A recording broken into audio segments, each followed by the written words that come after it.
la fête puisse commencer.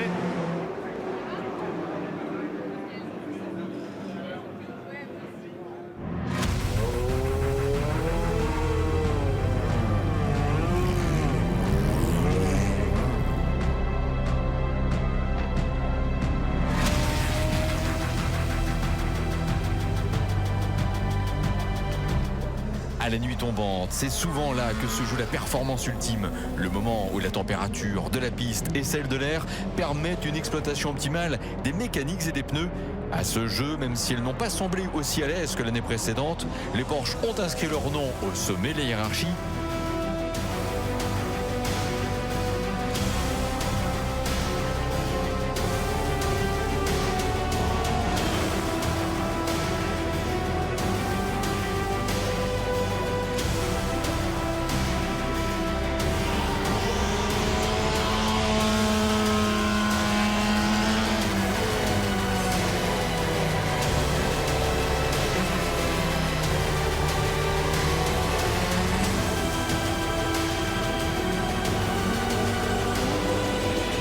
Mais dans ces conditions, où même la voiture de sécurité a risqué de sortir de piste, il y avait plus à perdre qu'à gagner dans une tentative de trop. C'est la numéro 2 de Romain Dumas, Néel Djani et Marc Lieb qui s'élancera depuis la meilleure place.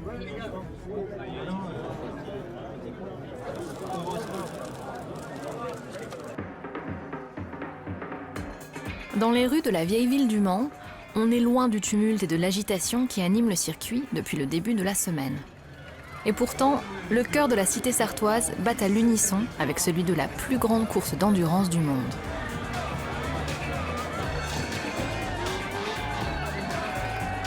Et c'est encore plus évident lorsque les pilotes viennent à la rencontre du public lors de la traditionnelle parade qui précède l'épreuve, le vendredi, en fin d'après-midi.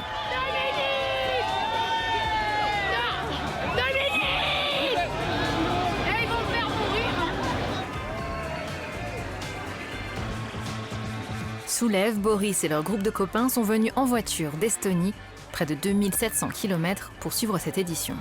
On the track you see only the cars, but when you can see the drivers also, it's really awesome. Voilà, Jackie Chan. Jackie Chan. Ce sont des habitués, malgré leur jeunesse.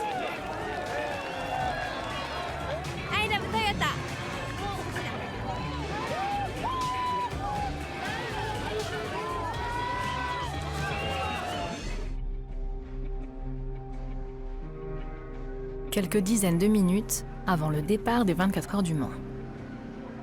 L'emploi du temps des équipes et de l'organisation est régi minute par minute. Les voitures sont emmenées en épi, une par une, poussées par les équipes techniques.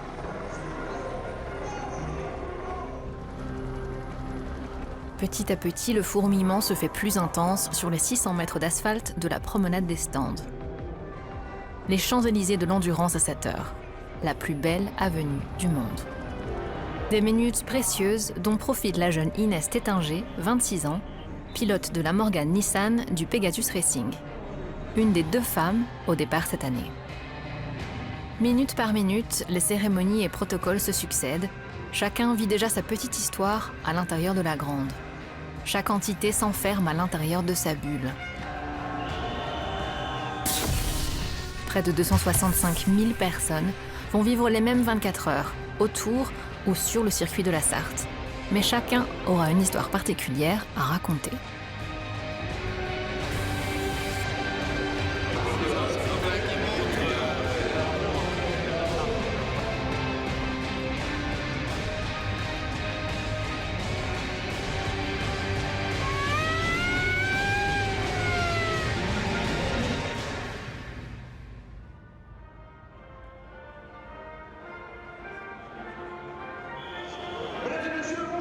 Le GTEAM rassemble des équipages où professionnels et amateurs doivent se côtoyer et la Ferrari 61 du team Clearwater, venue de Singapour, en a été la meilleure représentante en qualification. Chez les pros, le duel Ford-Ferrari, qui a fait une pause de presque 50 ans, repart de plus belle. C'est la GT numéro 68, pilotée par un des enfants du Mans, Sébastien Bourdet, qui a d'ores et déjà marqué l'histoire du sport auto américain, mais n'a encore jamais été prophète en son pays. Lui et ses équipiers partiront en pôle des GTE Pro. la grille qui est un grand moment d'interaction avec le public qui est juste en face, beaucoup d'enthousiasme. Toute la famille Ford est là, que ce soit Bill, Edsel, Henry, c'est vraiment une histoire de famille, une grosse histoire de passion. Avec un châssis Oreca et un moteur Nissan, l'équipe G-Drive s'élancera de la meilleure place dans la petite classe des prototypes. Le LMP2 avec un équipage inédit, le russe Roman Rusinov aux côtés de l'allemand René Rast et du britannique Will Stevens. Chahutés pendant les qualifications, les hommes de Die ne s'avouent jamais vaincus. La nouvelle Audi R18 s'est montrée à son avantage dans les premières manches du WEC, le championnat du monde d'endurance. Alors, pourquoi pas ici ? Les Toyota TS050 trusteront la deuxième ligne. Avec 2 voitures pour tout le monde, le champ des possibilités reste très ouvert pour le constructeur japonais. Ce sont les deux 919 hybrides qui partiront du premier rang de la grille de départ. Second time we start first, but today the aim is, or tomorrow the aim is to finish first as well. Starting first is nice, but I want to have to finish too. Mais à l'aune d'une météo capricieuse, 24 heures, c'est long, surtout à 230 km/h de moyenne.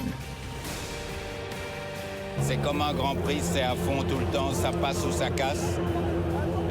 Il y a les incertitudes de ce qui nous entoure, c'est-à-dire le ciel. Les pluies sont violentes, peut-être qu'il y en aura, peut-être qu'il n'y en aura pas. Mais on est sûr d'une chose, en tous les cas, c'est que ce sera une très belle course et une course disputée. Le départ des 24 heures du Mans, un des points d'orgue émotionnels de l'épreuve. Ici, tout se joue sous les yeux du public. Et quand Hollywood vient à la rencontre des 24 heures du Mans, la grille prend des airs de superproduction. Ce sera un des thèmes de cette 84e édition, dont le scénario pourtant n'aurait jamais pu être envisagé par les auteurs les plus imaginatifs. C'est ce qui en fait la magie, la popularité et ce qui déclenche les passions les plus folles. Juste avant la Marseillaise, reprise en chœur par le public massé dans les tribunes et les pilotes tricolores, le trophée des 24 heures, où chacun rêve de voir son nom gravé un jour, arrive en remontant la piste.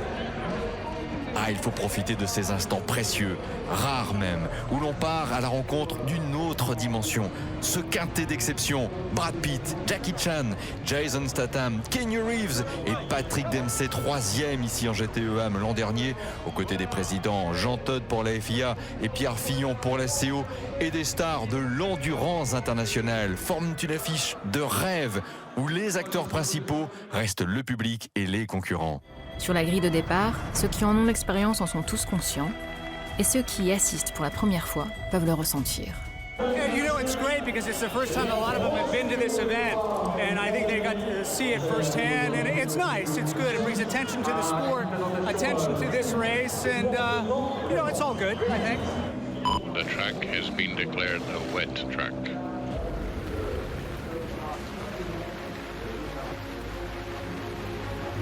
Mais les craintes se confirment. En plein milieu des cérémonies, le ciel se déchire et c'est une violente averse qui vient marquer les dernières minutes avant le départ. L'heure de vérité, devant plus de 260 000 spectateurs venus du monde entier pour vivre 2 tours d'horloge en suivant les courbes, parfois brutales, de ce grand 8 émotionnel.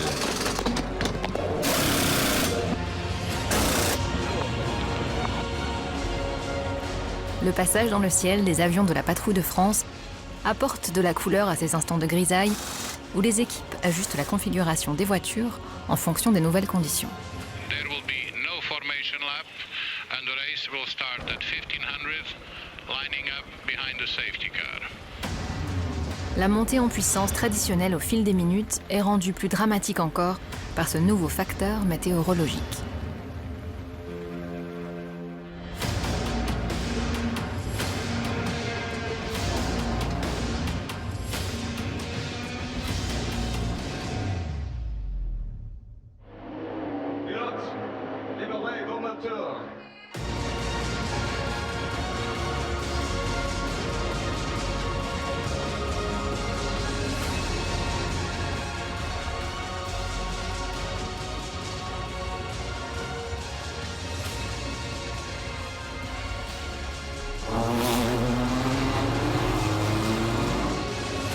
The race will start now behind the safety car. The race has started behind the safety car.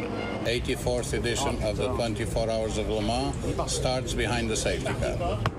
La course est lancée pour la première fois de son histoire sous régime de neutralisation en attendant que la piste soit plus praticable.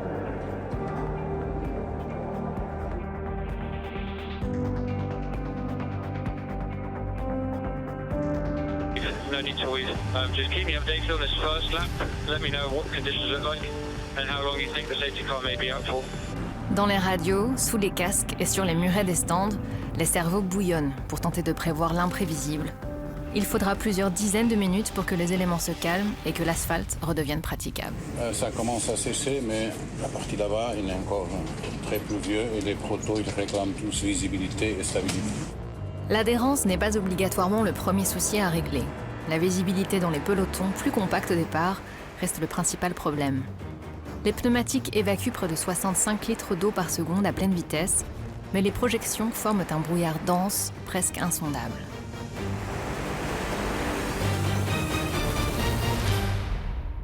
Safety cars in at the end of this lap. Safety cars in at the end of this lap.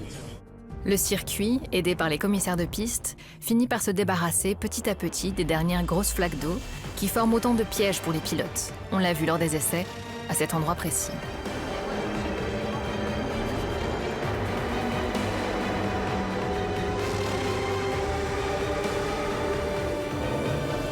Enfin, après un peu plus de 52 minutes de neutralisation, le vrai départ de cette 84e édition des 24 heures du Mans est donné. Green, green. Safety cars are in, green lights all around the track. No overtaking before you cross the line.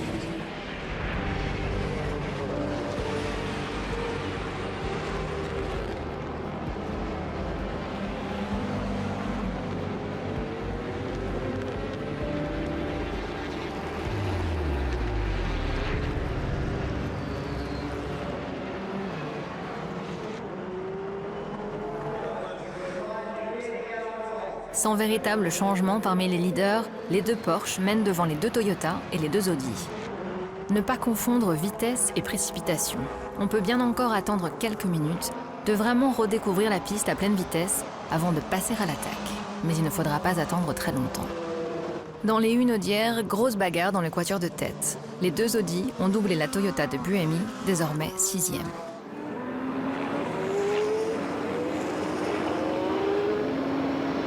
Conway est menaçant derrière la Porsche numéro 1. Au freinage de la deuxième chicane des Hunaudières, la Toyota prend la deuxième place à la 919 de Timo Bernhard. Et derrière, c'est le grand match, le big match attendu. Et au freinage, peut-être la Toyota va-t-elle passer? Oh, c'est passé pour Mike Conway! Mike Conway est passé avec la Toyota numéro 6 en deuxième position. Puis le Britannique prend l'ascendant sur la Porsche de tête. La Toyota numéro 6 est aux commandes des 24 heures du Mans, alors que débute la deuxième heure.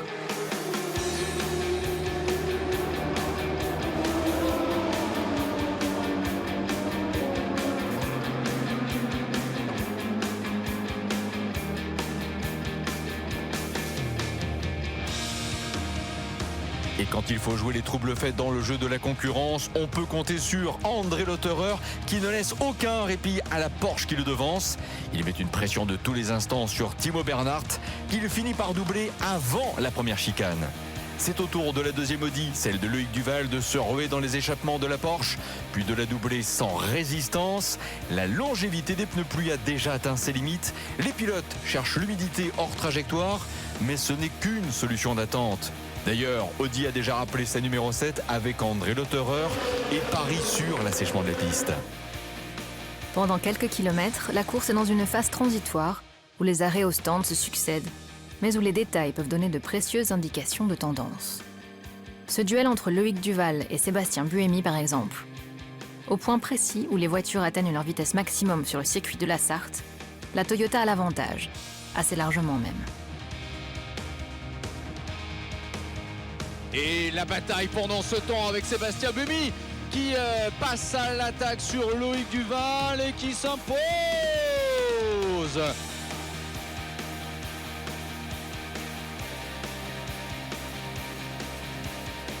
On passe les pneus slick chez les leaders. Duval, Conway, Buemi, Puis en rafale, les deux Porsche de Gianni et Hartley abandonnent leur sculpture. Voilà un premier arrêt pneumatique qui chamboule la hiérarchie et place les deux Toyota en tête devant la Porsche numéro 2, l'Audi numéro 7 et la Porsche numéro 1. Leader pendant quelques tours, André Lotterer et son Audi sont de retour au stand. Mais c'est plus qu'un arrêt de routine. La R18 est poussée dans son garage et on intervient sur le turbo. L'efficacité de l'équipe technique est une fois encore très impressionnante.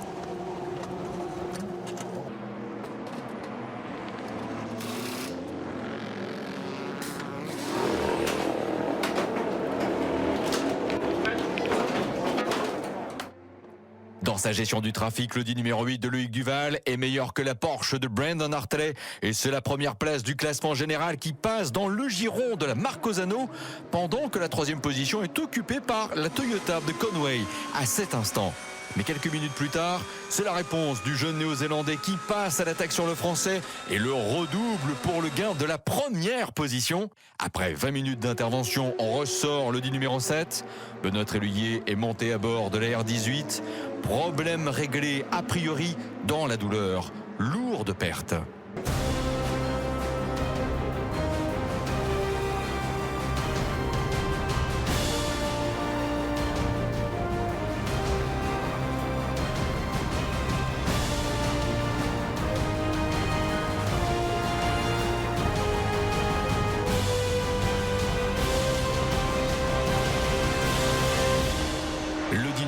Est la seule qui peut encore pour l'instant se mêler à la lutte pour le podium. Après 32 tours, les trois premières sont à peine séparées par 3 secondes et demie.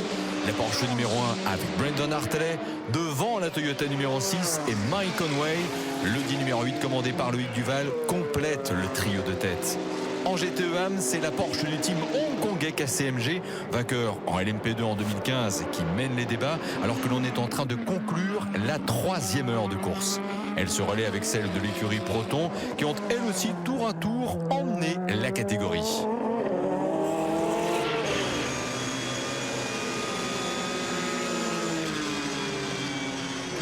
En GTE Pro, voilà une bagarre pleine de symboles et de sens, puisque ce sont au volant des Porsche 911 RSR 92 et 91 dans cet ordre, les deux coéquipiers de la 919 hybride victorieuse des 24 heures du Mans l'an dernier, avec Nico Hülkenberg, Nick Tandy et Earl Bamber, qui se battent pour la 4e place de leur classe. Malheureusement, ce bel élan va être stoppé net pour la numéro 92, avec derrière son volant le Néo-Zélandais. Et ce sera la même chose pour Tandy avec la 91 un peu plus tard. Le team nantais n'avait pas été gâté par la chance en 2015. Il en sera de même au final 12 mois plus tard.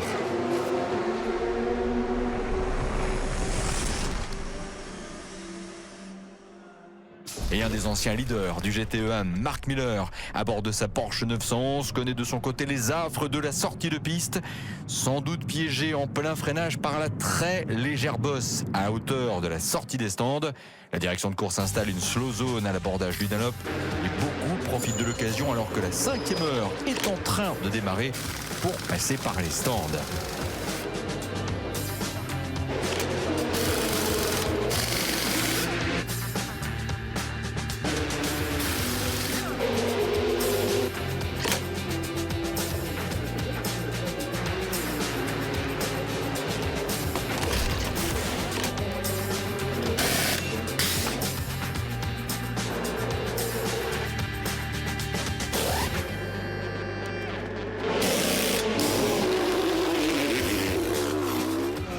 C'est une course d'équipe pour les Ford de Joey Hand et Ryan Briscoe qui s'échangent la 2e place de classe. Même si la formation américaine visite officiellement la Sarthe pour la première fois depuis un demi-siècle, on sent déjà une potentielle domination de la part des GT qui sont assurément déjà au moins au niveau de la concurrence. Inexorablement, elles reviennent sur la Ferrari Red Competition en tête de la course des GTE Pro. Once we put the slick tires, the car was quite good. It was a good balance. I was comfortable. I catch the leaders, and now we are leading. You know, it's still a long way to go, and keep calm.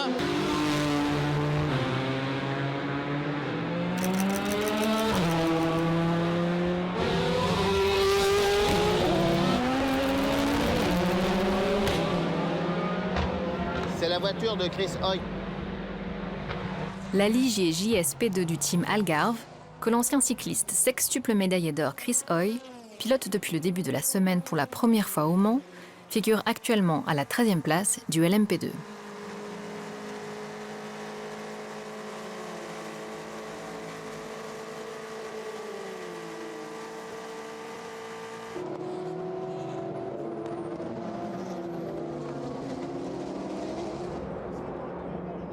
Fabien Barthez, vainqueur de la Coupe du Monde de football en 1998 avec l'équipe de France, a lui aussi été séduit par l'endurance.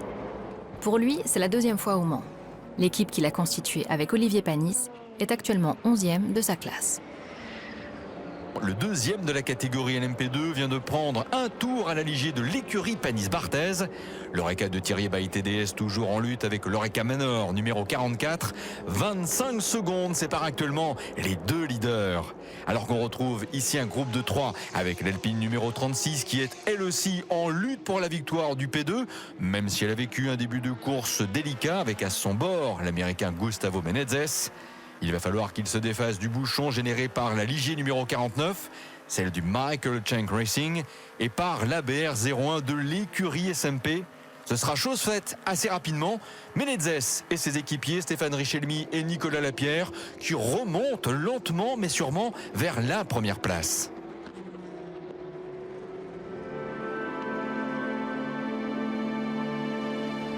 Au terme de la 5e heure de course, la Morgan Nissan de l'écurie Pegasus Racing est à la dernière place de sa catégorie. 2 sorties de piste ont émaillé son début de course. Léo Roussel, Rémi Striebic et Inès Tétinger restent concentrés vers leur objectif d'arrivée. Pour la jeune champenoise qui vient de terminer son relais, c'est le moment de se relaxer après un rapide débriefing et quelques échanges avec ses proches. Elle doit rejoindre le village des 24 heures du Mans. Boris, Soulev et leurs amis venus d'Estonie s'accordent eux aussi une pause dans la course. Il est vrai que le circuit regorge d'activités ludiques dont ils commencent à peine l'exploration.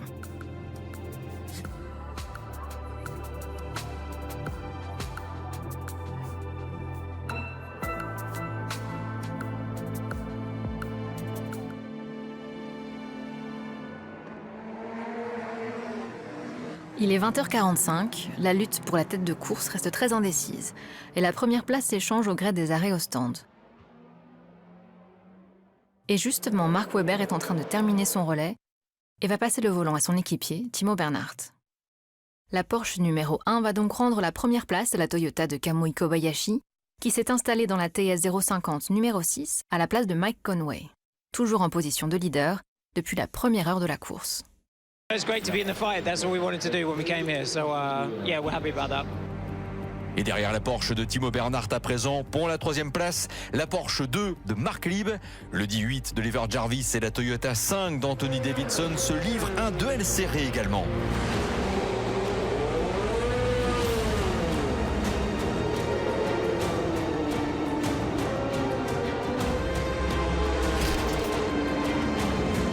Avec Sébastien Bourdet maintenant à son volant.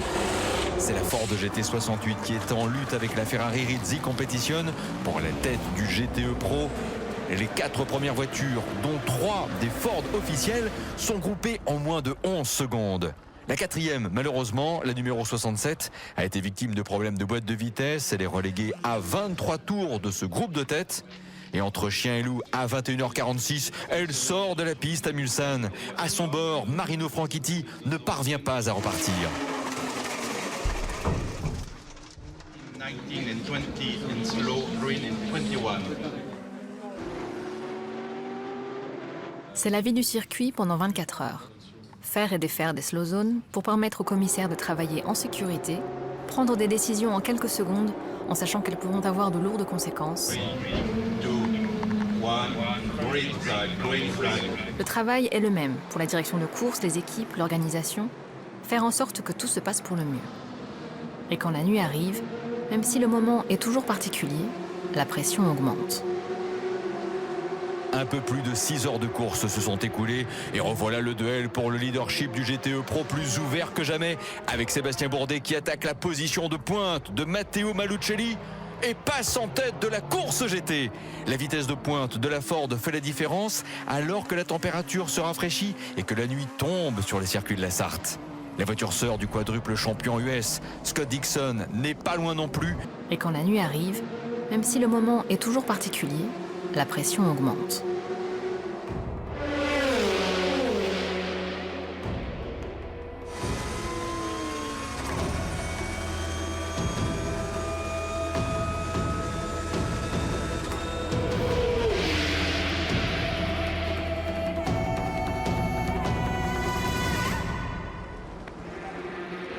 La Toyota numéro 6 est toujours pointée en tête, mais à cette heure précise, avec un arrêt au stand à observer dans les minutes à venir, Stéphane Sarrazin est derrière le volant.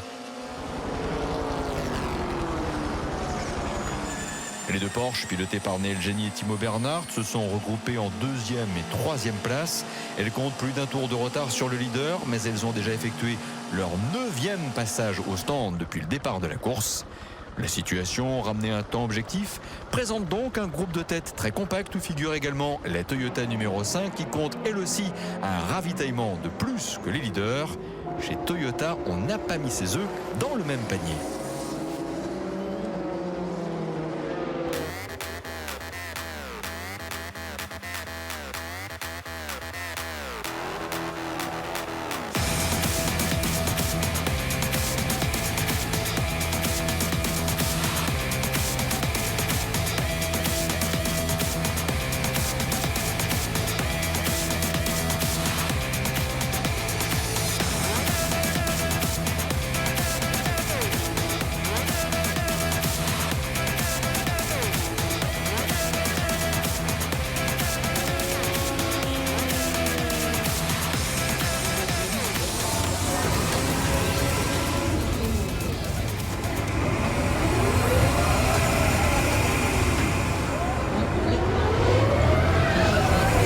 La nuit qui enveloppe peu à peu le circuit provoque toujours son lot de petits ou grands coups de théâtre. À peu près en même temps que les deux Audi, la Porsche numéro 1 de Brendan Hartley est elle aussi rentrée au garage pour une intervention qui s'annonce lourde également. Problème de pompe à eau sur la 919 hybride qui a déclenché d'autres avaries dans le compartiment moteur de l'Allemande. Chez Audi, même cause, même effet pour les deux R18. Un arrêt au stand prolongé et l'équipe perd pied au classement général avec à chaque fois près de 2 tours de retard supplémentaire.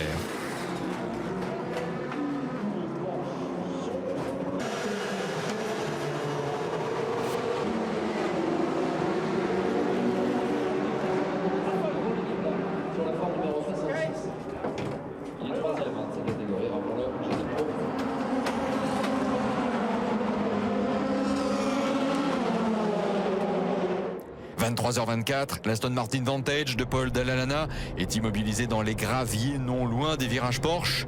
Pendant qu'à l'autre bout du circuit 3 minutes plus tard, c'est la Ferrari de François Perraudot qui tire droit à Mulsanne. Coup de stress sur le podium virtuel du GT-EAM en quelques minutes. Et pour la direction de course, c'est la première fois depuis le départ que l'on fait appel à la voiture de sécurité. L'urgence est pour les mécaniciens Aston Martin Racing de Paul Dalla qui tentent de profiter de l'occasion pour observer un arrêt stand, échanger les plaquettes et les disques de frein. Et puis c'est encore la bonne occasion pour la 83 de retour en piste et au stand après ses mésaventures, de changer ses plaquettes de frein et ses disques avant de repartir dans la mêlée. Le stand AF Corset est également en effervescence du côté des GTE Pro avec Sam Bird et David Erigon. Dans la nuit des 24 heures, le drapeau vert vient redonner de la vitesse au débat. Après presque 9 heures de course, de face, on ne distingue plus les voitures, mais seulement leurs phares, jaune pour les GTE et blanc pour les prototypes. Au volant de la Toyota à deux têtes, Stéphane Sarrazin rentre au stand pour confier sa monture à son équipier, Mike Conway, pneus neufs, de l'essence, avant de repartir à l'assaut. Évidemment, pendant ce temps, les adversaires font le forcing et le plus direct, Neil Génie au volant de la Porsche numéro 2, qui en est lui aussi à 10 ravitaillements à son compteur, se retrouve à un souffle de la japonaise qui l'attaque immédiatement. Depuis l'introduction de l'hybride par le règlement technique, les voitures n'ont cessé d'aller plus vite mais leur consommation d'énergie fossile a quasiment été divisée par 2 et la puissance électrique fournie par l'hybridation est aussi quasi équivalente à celle du moteur thermique. Encore faut-il que les batteries soient chargées au maximum.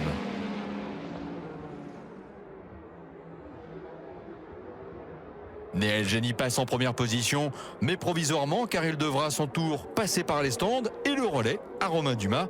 Les deux Toyota reviennent au sommet de la hiérarchie.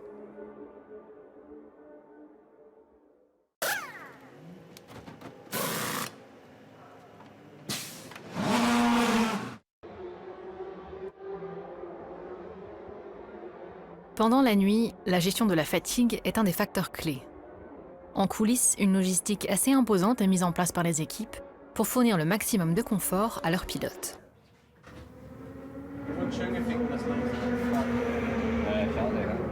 Dort, wo sie vorbei war das knapp für dich oder nicht? Du, ich habe deine Lichter nicht mehr gesehen, da bin ich rechts geblieben, bin vom Gas gegangen, weil ich wusste nicht sicher, und ich wollte... nee. Na, gedacht, na ja gut. Warte schon mal, der keinen Stress hat.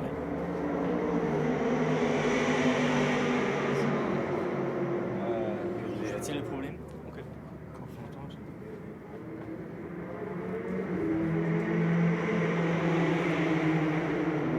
Sag einfach Bescheid. So eine Rückenstrecke entlang, ja. Aber das Tape rauslassen.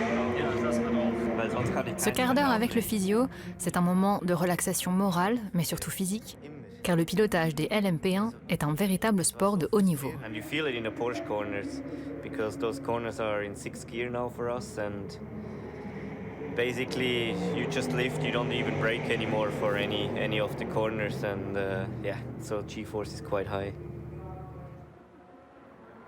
Sortir de la course, dormir un peu, récupérer. Aux 24 heures, pas si facile.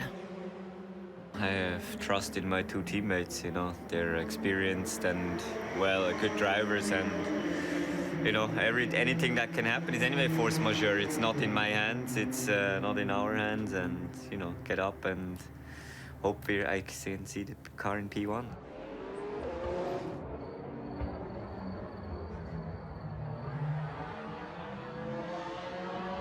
Comme le manque de fiabilité des Audi est une surprise dans la catégorie Rennes, les performances des Corvettes en GTE sont aussi en demi-teinte depuis le début de la semaine. Mais évoluer en pleine nuit à bord de la C7R reste un régal pour les yeux et les oreilles.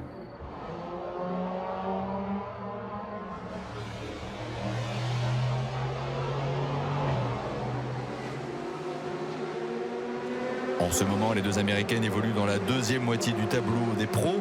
Avec 10 victoires aux 24 heures depuis 2001, l'équipe de Doug Fehan a pourtant d'autres habitudes. Alors, que se passe-t-il? Just right now, Ford, the Ferrari is really strong, quite a bit faster than we are on the straight. So, keep losing time to them. Right now, at night here, we are running pretty good times, kind of holding our own. But they're going to have to slow down or have a problem in the garage in order for us to catch them. But we still got over 12 hours to go, so we're running, you know, a good pace right now, and hopefully we'll have to be smooth and strong at the end. Le sort s'acharne sur les 911 du GT Pro. Le jeune Français Kevin Estre, après avoir tenu son rang, doit à son tour garer son bolide. Ferrari est aussi frappé au niveau des S de la forêt. Il est 1h38 du matin. David Erigon doit immobiliser la 488 en bord de piste. Mais il va se battre pendant plus d'1 heure pour revenir en course. Attention à la roue arrière gauche, hein. Apparemment il y a un problème. Je crois qu'il va essayer de reprendre la piste.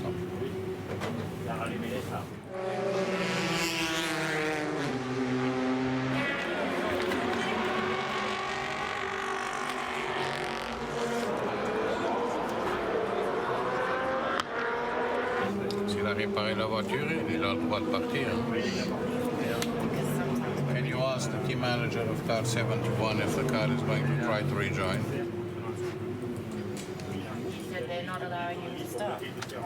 Là, ce qu'il nous a demandé, le pilote, c'est qu'on recule un petit peu la voiture. Il veut voir comment elle se comporte un petit peu dans la voie de sécurité. Il est dans la voie de service. Derrière le rail. Ok. Rien contre. E ho cercato di bloccare il disco freno per riuscire a ripartire. ho provato subito, però il primo tentativo non è andato bene.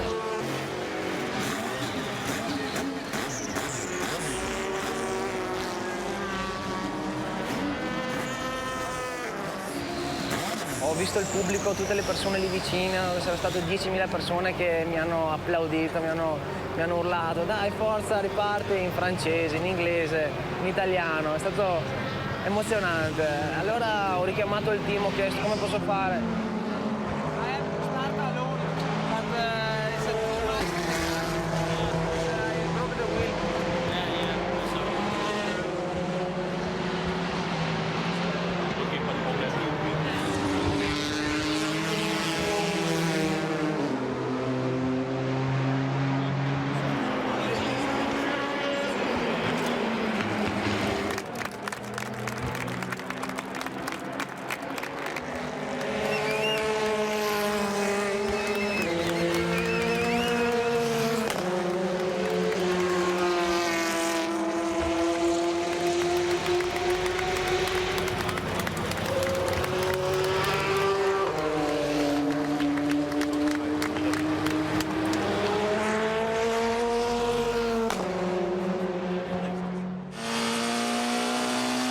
Parmi les favoris, les dégâts sont déjà importants à cette heure. Seuls les Toyota et la Porsche numéro 2 sont encore dans le même tour. On se doutait que la fiabilité serait un des juges du Mans cette année. Après la Porsche numéro 1, 16 tours derrière le leader qui ne peut plus rien espérer au classement final de la course. Aux grandes dames de Mark Webber qui court toujours après sa première victoire au Mans, c'est le 10 numéro 7 qui perd définitivement toute chance de bien figurer à la régulière. En pleine nuit, vers 3h du matin, le cap de la mi-course sur le point d'être franchi, c'est Marcel Fassler qui s'immobilise en piste peu après le Dunlop. La R18 est en mauvaise posture et son pilote termine le tour au ralenti avant de rentrer au stand. André Lotterer prend le relais et retourne en piste, mais avec 11 tours de retard sur la Toyota numéro 6.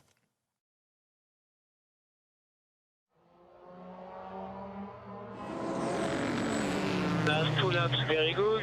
We refuel and we do a quick fix for the bodywork. A quick fix, we stay on the bodywork. Okay. Tout est calme chez Toyota. Avec 45 secondes d'avance sur la Porsche de Romain Dumas, Kamui Kobayashi gère son leadership. D'autant que la numéro 5 d'Anthony Davidson est toujours à portée de tir à 52 secondes de la deuxième place. Alors on peut effectivement se permettre de parer à toute éventualité, notamment un rappel toujours possible de la direction de course pour effectuer une petite réparation sur la carrosserie de la TS 050. Autant l'anticiper.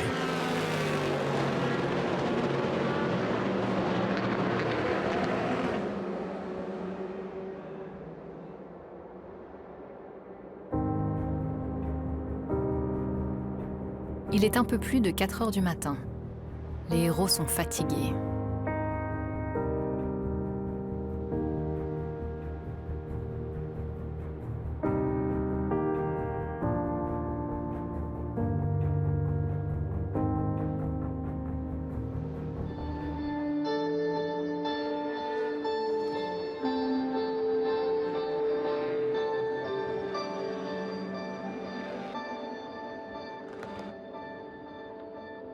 Le réveil n'a pas encore sonné pour tout le monde. Les allées du circuit, pas encore bondées, les tribunes presque vides, à cette heure très matinale. C'est le moment rêvé pour Alex Wurz. Il n'a jamais pu aller voir de l'autre côté. Sa vie de pilote l'a toujours contraint à rester dans les stands pendant la course, et pour une fois, il voudrait se mettre dans la peau d'un spectateur. Hey, il y a Alexander Wurz qui est là. Quoi? Alexander Wurz. Indépendamment bien sûr de l'organisme de la voiture Frédéric Saucé, il est pour l'instant en deuxième position à 5 ans. The moment looks with the pit stops that we should have an advantage to Porsche. They need to do one more pit stop than us until the end of the race. But if there's a safety car at the wrong time, you don't know. So yeah, sure. It's still extremely close, you can see. Absolutely. It's amazing. I've never been around the track. Really? Right in line.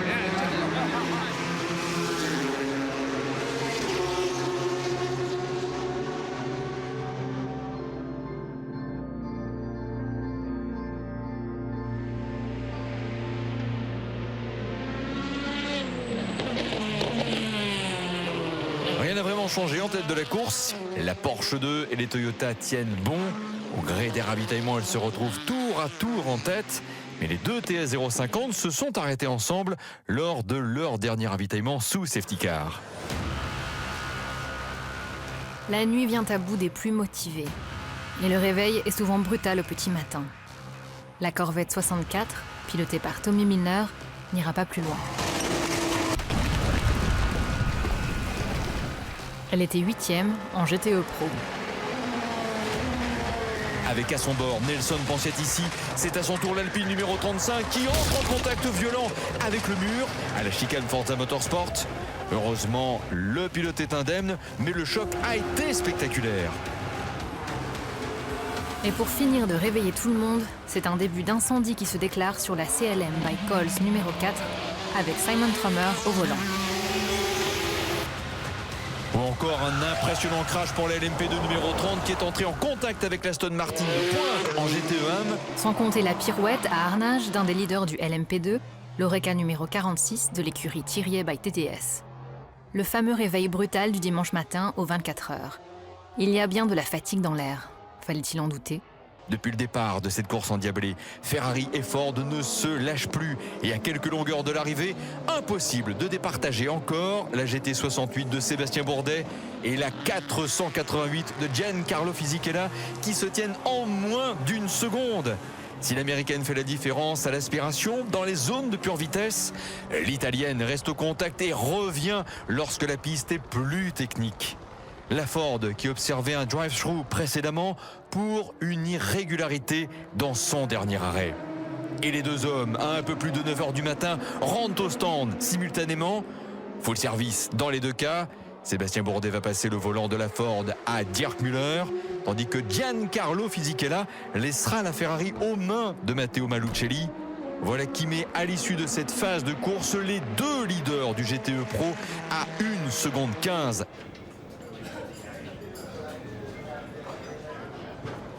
That was very welcome, obviously, given the situation and the 6-second gap back and forth that we've had for 10 hours.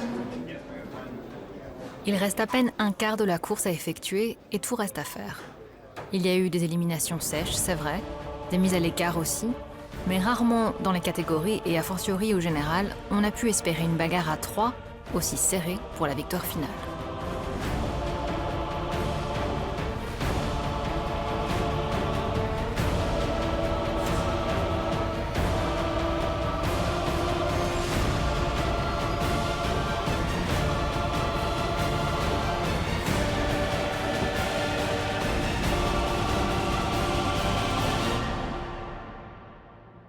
Des éliminations, il y en aura encore sans doute quelques-unes. Ici, ce sont les deux ligiers de Michael Pugh et Tracy Crown qui s'accrochent. Heureusement, plus de peur que de mal pour les deux hommes. Seuls les mécaniques ont souffert.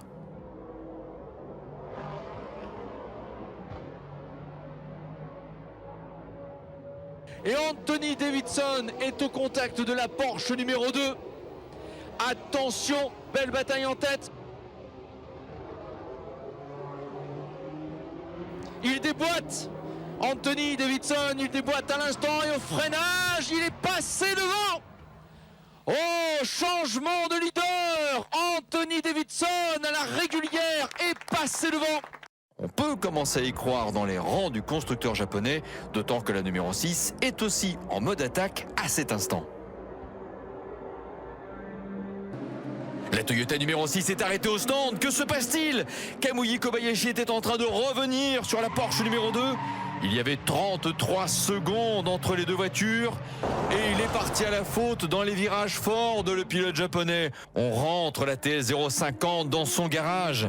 Voilà qui laisse à présent, seul en bagarre pour la victoire, la Toyota numéro 5 et la Porsche numéro 2.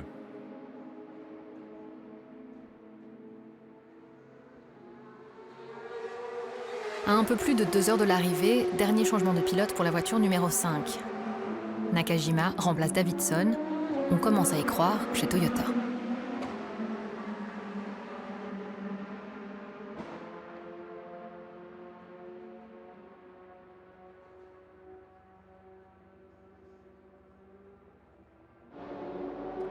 Le LMP2 a tremblé une fois de plus pendant 24 heures, les duels ayant été innombrables. Le AK-05 de l'écurie G-Drive est à présent installé en deuxième position à un tour des leaders de la catégorie. L'association entre le russe Roman Russinov, le britannique Will Stevens et l'allemand René Rast a été fructueuse. L'Alpine Nissan numéro 36 de Stéphane Richelmy, qui est en train de terminer son relais pour laisser sa place derrière le volant à Nicolas Lapierre, dont le petit sourire en dit long. Avec Gustavo Menezes, ils ont connu un début de course en demi-teinte avant de remonter doucement mais sûrement vers le sommet. Une progression qui a été construite, régulière et qui va leur offrir une victoire sans partage. Ce sera la deuxième consécutive pour le pilote français.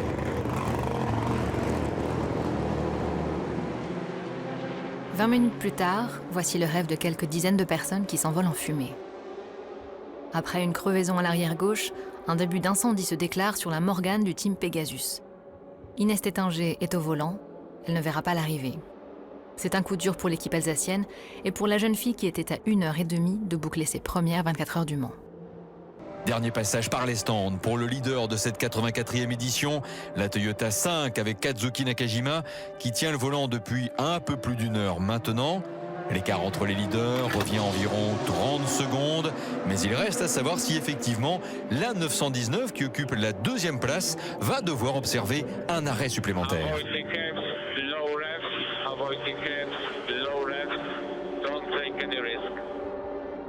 11 minutes de l'arrivée et voilà la Porsche numéro 2 qui prend la direction des stands après une crevaison lente, laissant le champ libre à Toyota.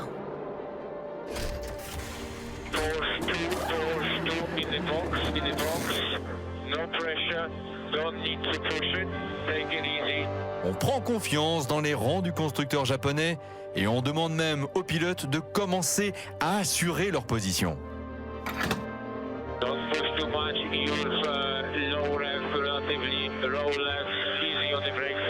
The gap is 1 minute 24. 1 minute 24.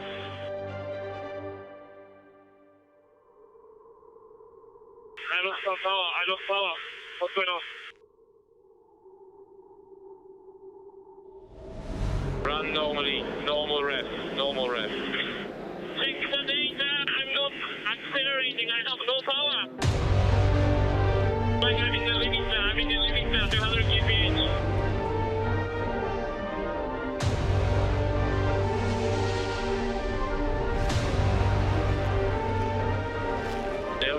Keep pushing. Car 5 has lost power.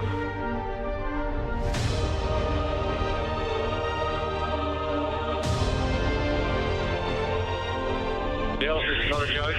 Car 5 is slowing down. Push, push, push.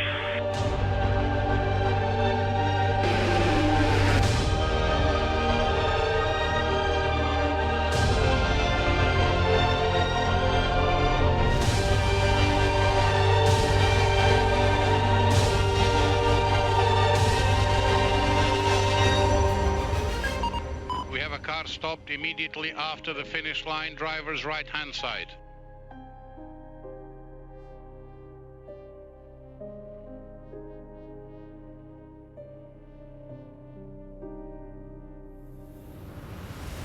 Le contraste entre le stand de Porsche, qui est passé de la résignation à l'euphorie, et celui de Toyota, où l'incompréhension fait place au désespoir, se passe de mots.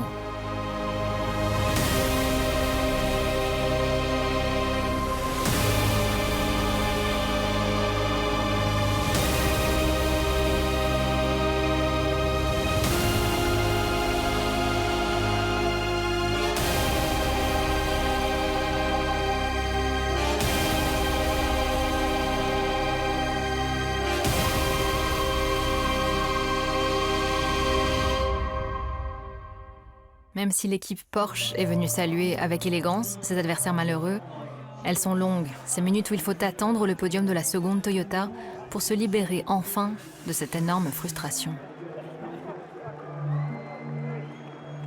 First of all, I'm very sorry for them after such a race.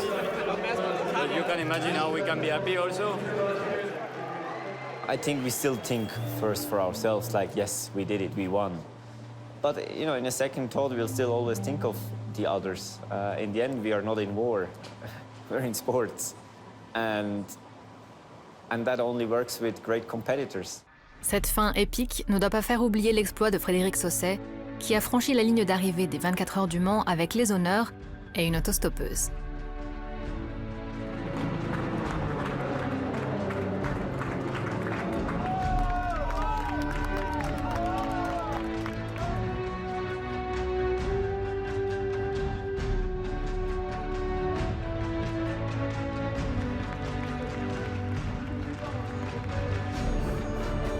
C'est aussi l'heure de la fierté et de la délivrance pour Christophe et son équipe SO 24. En LMP2, pour la deuxième fois consécutivement, Nicolas Lapierre triomphe aux 24 heures du Mans, avec à ses côtés les deux rookies, l'Américain Gustavo Menezes et le Monégasque Stéphane Richelmy. There's not many events like this that you can say you've been a part of, and to win it, it's very special. I mean, this has been a dream of mine since I was a young boy, so to be able to do this is special.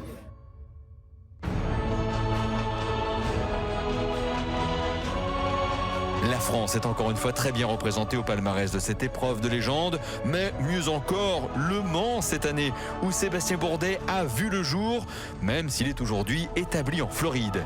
Et c'est avec un constructeur américain qu'il remporte sa première victoire aux 24 heures, aux côtés de Dirk Müller et Joey Hand. It's an honor and a privilege to be here at Le Mans. And I probably can't fully put into words what this means right now, but it may be the biggest win ever.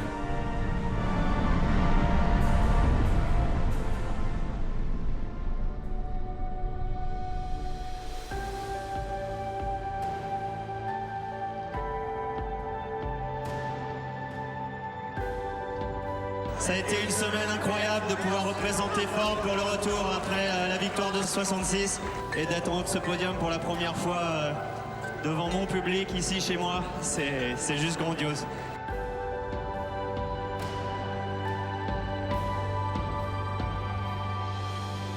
En GT-EAM, c'est une écurie américaine engageant une Ferrari, la Scuderia Corsa, qui triomphe. That's terrific. What an incredible race. I mean, we started at the back basically and worked our way to the front and just went away, walked away with it. What an awesome win. The Ferrari was just exceptional. Big thanks to my teammates. I mean, Jeff Siegel, unbelievable job, and Bill Sweedler, when he stepped up big time when he had to. He was so fast through his stints, and I'm just super proud of these guys.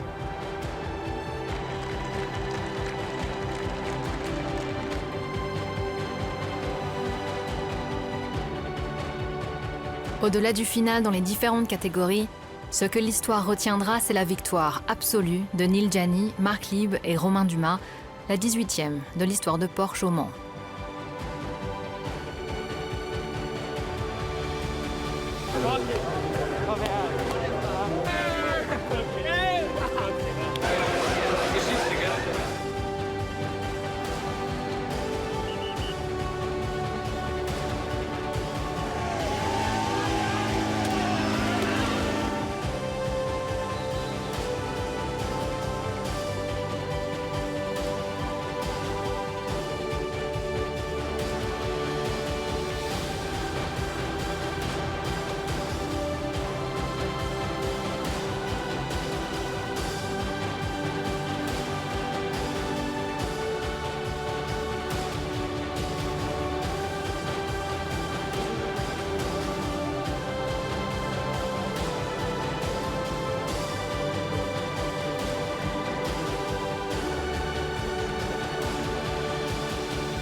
It was just a fantastic battle, a fantastic race. This race shouldn't have had only one winner. It had two because it was just a fantastic battle over the whole 24 hours.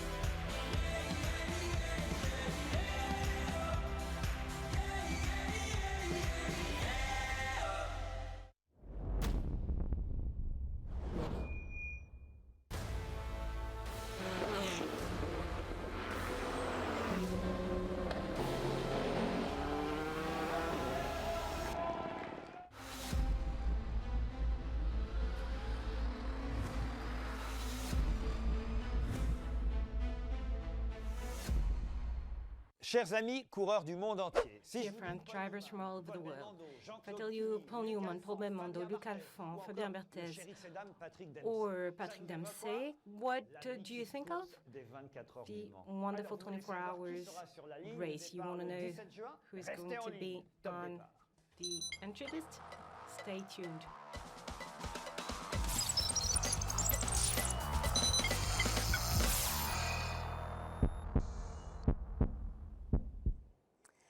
Bonjour à toutes et à tous, bienvenue à la... Good afternoon, ladies and gentlemen, and welcome to this web conference of the OC on the occasion of the launch of the Endurance season 2017. You're going to hear about the entry list this year of the European Le Mans Series, the WEC, and of course the 24 hours. It's a brand new format that ACO is coming up with to unveil the list. We are live from Le Mans, the temple of car endurance, and we have a completely digital and interactive program. Everyone can give their comments on the social media thanks to the hashtag Endurance 2017. To present this web conference, I have by my side Louise Beckett, the pit lane reporter of FIA WEC, Bruno Van de Stick, the voice, la voix of the 24 hours of Le Mans, and Anthony Drevet is going to follow all your posts and tweets on the social media. This web conference will take place here on the set, but also in different venues of the circuit with first reactions from different players in the world endurance field. And of course, lots of new topics throughout this innovative conference. We will also hear the informed comments by Mr. Pierre Fillon, ACO President, Frédéric Lénat, Director General of ACO, Gérard Neveu, Director General of FIA WEC, and Vincent Bominil, Sports Director of ACO. Many guests will also be with us to give their opinion and make their comments on those lists. So without any further ado, the revelation of the list, it's the most expected moment of the season, and as you've all noticed those past days, many of us were waiting impatiently.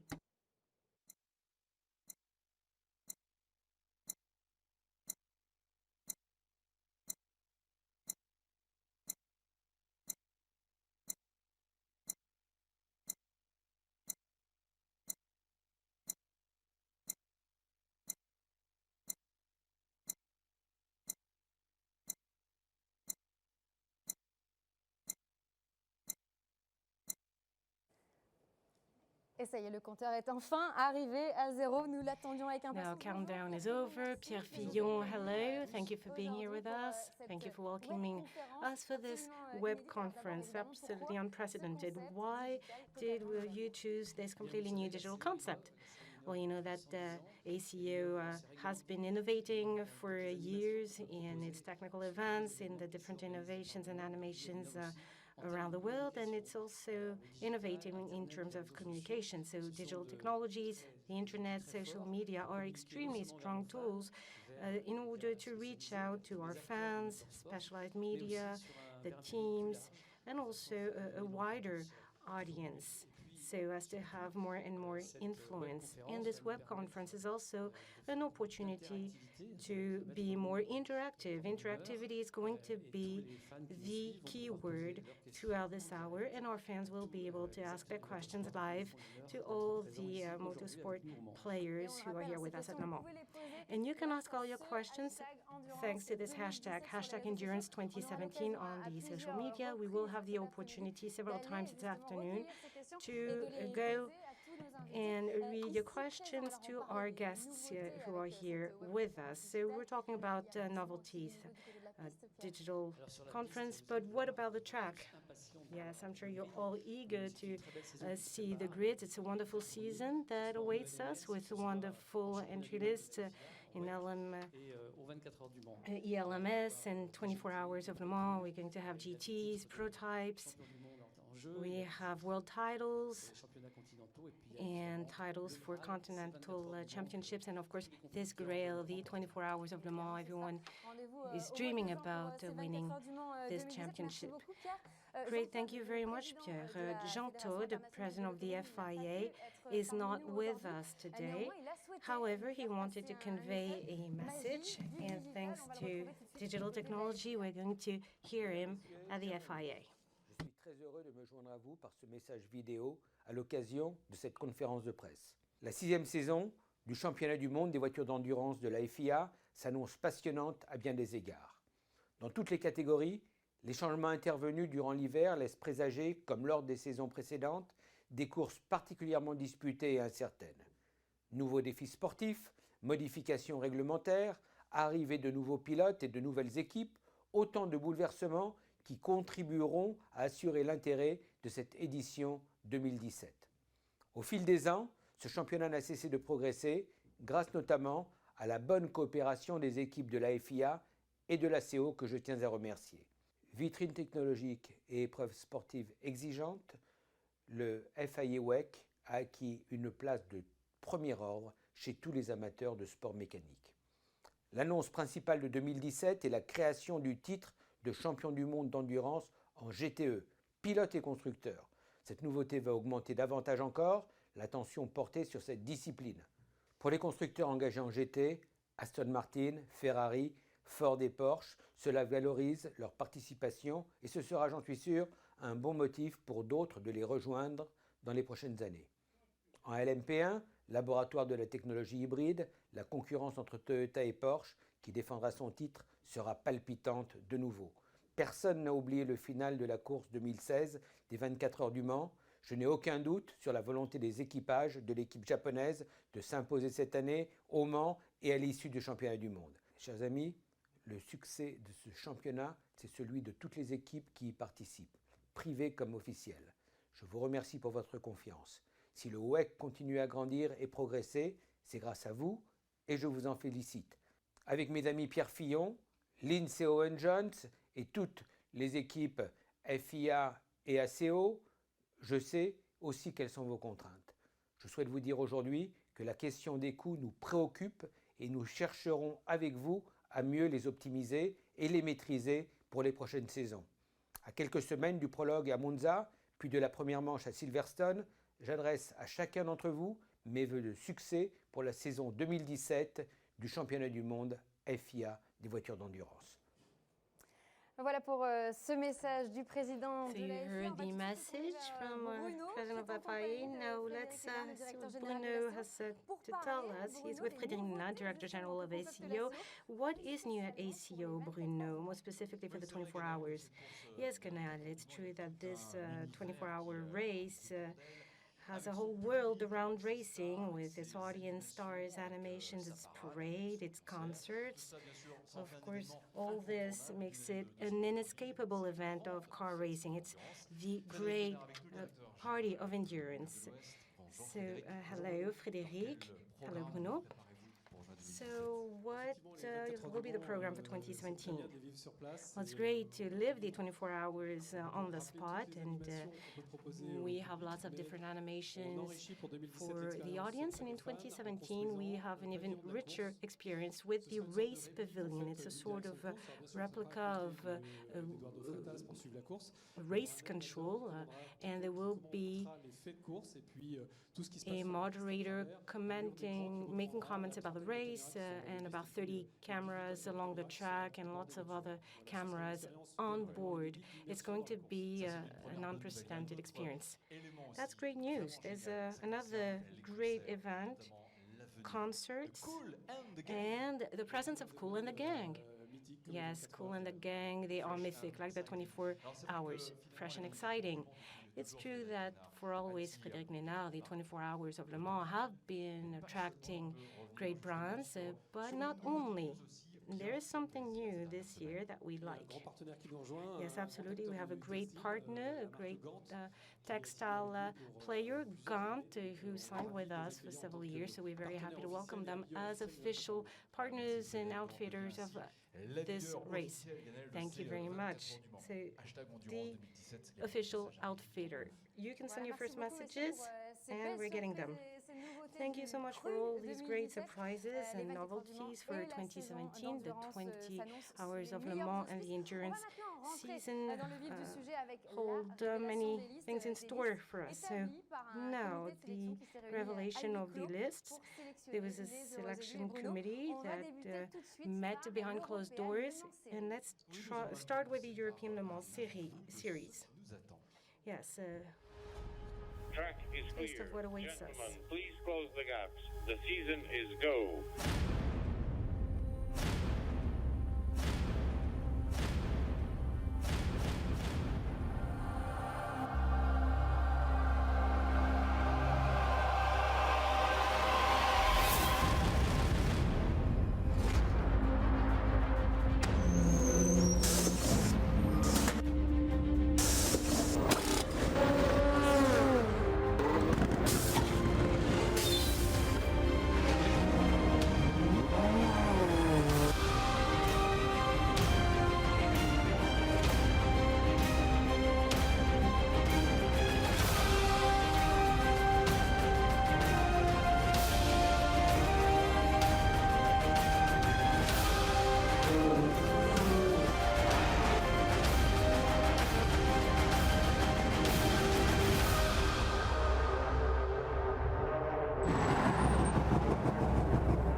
Et c'est vrai que ça donne envie. Nous It makes you want to be there. We are now with Gérard Neveu, Director General of LMEM, promoter of ELMS. Hello, Gérard. Hello. Se mettre en route cette saison 2017. So how is this season looking? Well, it's looking fine. We were a bit sad last October when we had to part, but we're very happy to be back and the teams are in the starting blocks. Let's have a look at the timetable for the European Le Mans Series. Let's start with the prologue, which will take place on the 28th and 29th of March. And then we will go to Silverstone, a joint meeting with the World Championship. That will be on the 15th of April. And then we'll have the Italian stage on the 14th of May. And then the 24 hours of Le Mans. And we're going to Austria after that, on the 23rd of July. 27th of August, south of France for the Castellet race. Then we'll go to the Ardennes on the 24th of September. And the very last stage will take place in Portugal, in the south of Portugal, in Algarve. That will take place on the 22nd of October. So that's it for the timetable for the ELMS 2017. Dear friends, it's now high time to unveil the first selection, ELMS 2017. There it is.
Voilà pour les forces en présence dans l'European So Le Mans much for the selection for the Le Mans Series 2017. Please do not hesitate and tweet hashtag Endurance 2017. What do you think about this selection? This is the question I'm asking you, my dear Gérard. I'm taking a first selfie here. What is your analysis here regarding the ELMS selection for 2017? Well, it's a bit lengthy. The presentation was long. There are 36 cars in the ELMS selection. We have a very balanced list on the three categories that are represented. LMP2, where we have a mix with the different chassis. We find all of the main manufacturers that are always present, Ligier, and all of the others, of course. So this will make for extraordinary competition. And we also have LMP3 with a lot in the GTE cars. So this is going to really prepare the Le Mans 24-hour race. And of course, we have a very, very nice competition at ELMS, high-level cars and wonderful gentlemen drivers on the European continent. So a little recap. We have 36 motor cars, as we said, Gérard, 13 in the LMP2 category. Then in LMP3, we have 16, then 7 in the GTE category. We will see, of course, these competitors for the first time on the 29th of March in Italy for the famous official tests. Another complementary question on the support race, which is the Michelin Le Mans Cup. Can you tell us anything about this? Yes, of course. Well, the Michelin Le Mans Cup is really the antechamber, the fall race. It's a perfect preparation. It will help us, introduce the sporting director of Michelin, who's with us today.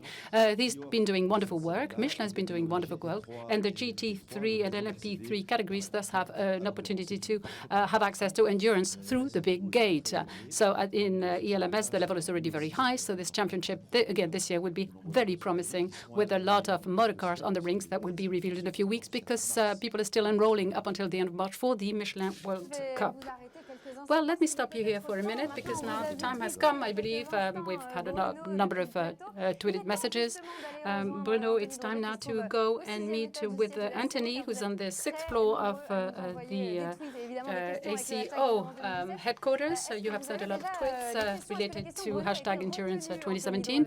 Anthony Druet, did they like Bruno's questions? Yes, of course. And we have a number of fans, a number of followers. They've been very active on the social media, which is great. We're very happy. The first question selected by our team here on the 6th floor, and which really at the heart of the social media, is about the duration of the ELMS races. Why are they shorter than that of the WEC? Would it be possible to extend the duration of the ELMS race events? Yes, of course, it is always possible. It would not be a problem, but that's not exactly the spirit of the Le Mans series. This is a World Championship. As I said, we have a mix between gentlemen drivers and professional teams in the ELMS, and the format is perfectly well suited and suits everybody's needs. We could do practices, free sessions, and a race in 2.5 days, no more. This is the ideal format indeed. For 6 hours, you have to look at the WECs, and Le Mans, it's 24 hours. So you have all different durations for different races. Thank you very much, Gérard, for your kind answer, and we will find you again in a few minutes, Anthony, for the rest of your questions. But in the meantime, do not forget to send in your questions at hashtag Endurance 2017. Continue reacting, sending in your comments and questions to all the players here in Le Mans. Bruno, you were talking about the Michelin Le Mans Cup together with Gérard Neveu. Michelin is involved in a project together with SCE to imagine what could be the motor car participating in 2030 in the Le Mans 24-hour race. It's called the Michelin Challenge Design, and it was created in 2016. Let us look at it and see what we have here.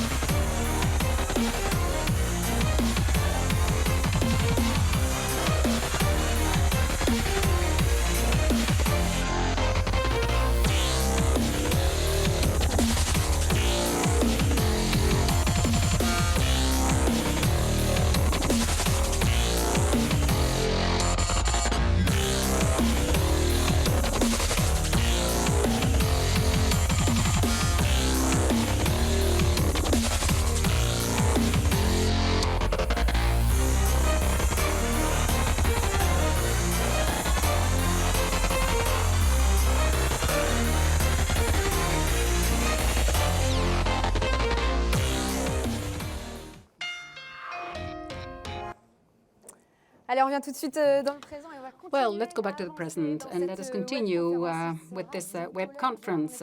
Gérard, we're very impatient, of course, to discover the list of the competitors in the 24-hour race and in the FIA WEC race. But Bruno, first, just a little aside, and let us look at what's happening in Asia. Let's look at the Asian Le Mans series, something that has just been completed. We have with us Cyril. Very happy to see you again. Indeed, the Asian Le Mans series has been expanding. Let's talk about the timeline. What's new? Yes, good afternoon. Happy New Year to our Asian supporters. It was just a few days ago. Many of them are following us. We had an incredible season. We've been able to go up one step. And we have now completed this Cup 15 years ago, and we will start our series in Europe, and we'll start with the WEC.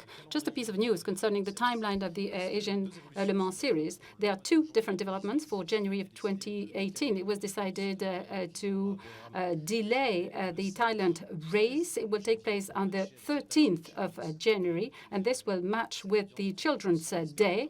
And because of that, last year we had over 100 viewers, and that way, in Sepang, we've also had to postpone the date.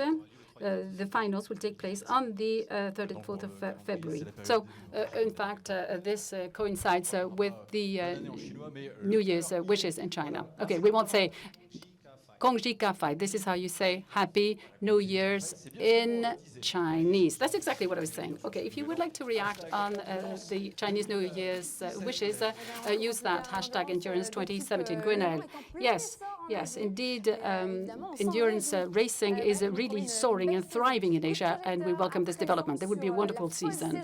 And now, let us look at the crazy endurance season, which is expecting us at FIA WEC and culminating in the 24-hour race. And of course, as you know, the points count double in Le Mans. Just to give you a foretaste of this 2017 season, just a little reminder of the timeline with you, sirs.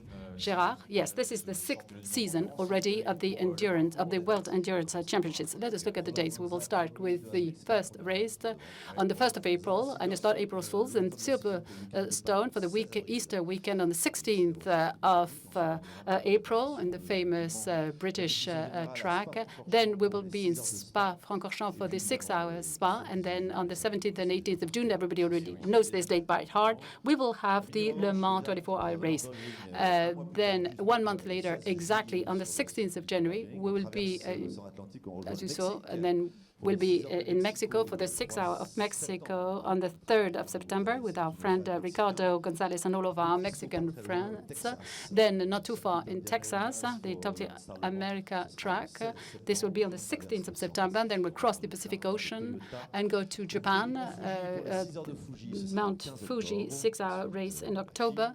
15th October, then China, Shanghai on the 5th of November, and finally, the last round of the season, the 6-hour of Bahrain on the 18th of November. We will see then who is the world champion for 2017. Well, the spirit of Le Mans knows no border, in a way. That's true, Gérard. Every round of the Endurance World Cup is fascinating with a high level of competition. Just a few images to look at the universe of FIA WEC.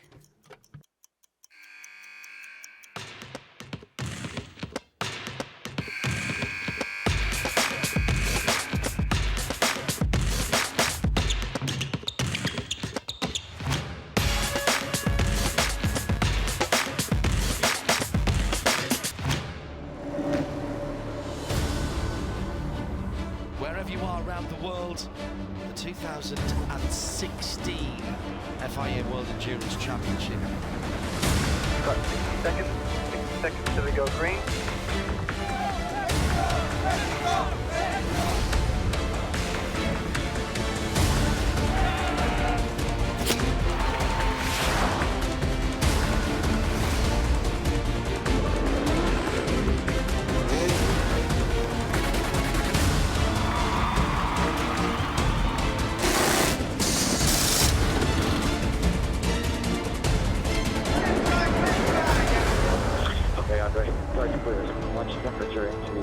Into your brakes, into your tires.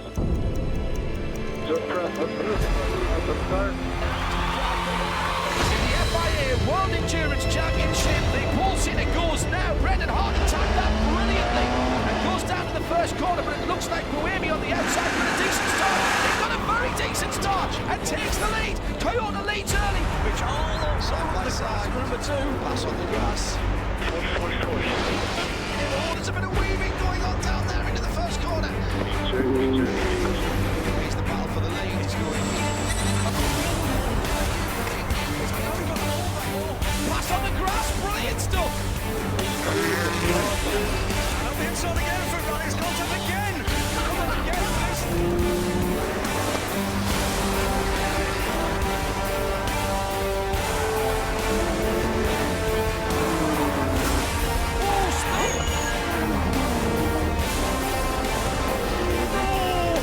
I don't think that's the two Porsches have come together on the outside, up through Radion, all the way up the track though.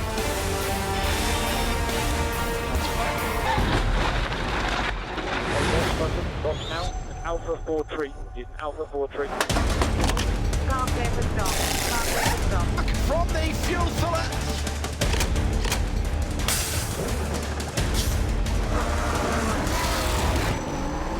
They have a new set on, we have 20 laps to use right hand side.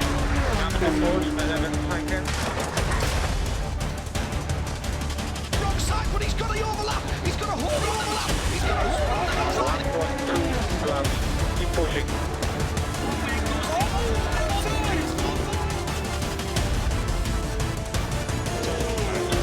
That's a big one. I think in the engine brake. Don't need to take any risk.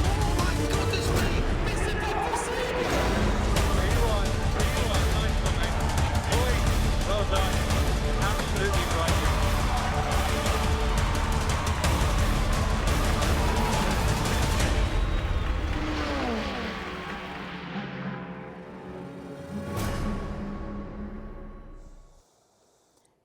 Que de bons souvenirs avec ces Beautiful memories, you will agree, with thrilling races and fierce competition behind the wheel. We certainly hope that the same will be true of 2018. Thank you very much, Pierre, for joining us. Vincent Beaumenil, who's the sporting director of ACO, thank you for joining us. After these beautiful images, Pierre, you probably have things that you need to announce to us, little surprises. Yes, a little surprise. As you know, for the last 4 years, ACO has been happy to honor a great car racer, a Grand Marshal, who is the ambassador of our edition. He's also the one piloting the leading car, the official car that will be ahead during the formation lap. And it's a great car racer who was just retired from endurance, who will be the 5th Grand Marshal. His name is Mark Webber, of course. I'm very, very happy indeed to welcome Mark Webber. Everything is now official. The Grand Marshal for this 2017 edition is Mark Webber. Unfortunately, he couldn't come with us, but he left a little video message. Let's listen to him. Can't be there today at the official press conference. It's very exciting times, new season ahead, and of course the Rolex Le Mans 24 Hour of 2017 will be an absolute cracking race again. If it's anything like last year, obviously it's going to be an incredible event. So I'm honoured to be asked to be the Grand Marshal. So thanks to the ACO and the FIA and the WEC. So I'm looking forward to it. Never done anything like that before. Of course, I will be favouring my beloved Porsche, but yeah, Toyota will be very, very hungry to try and get the outright victory. LMP2 looks good, and record entries for manufacturers in GT. So it's going to be a cracking event.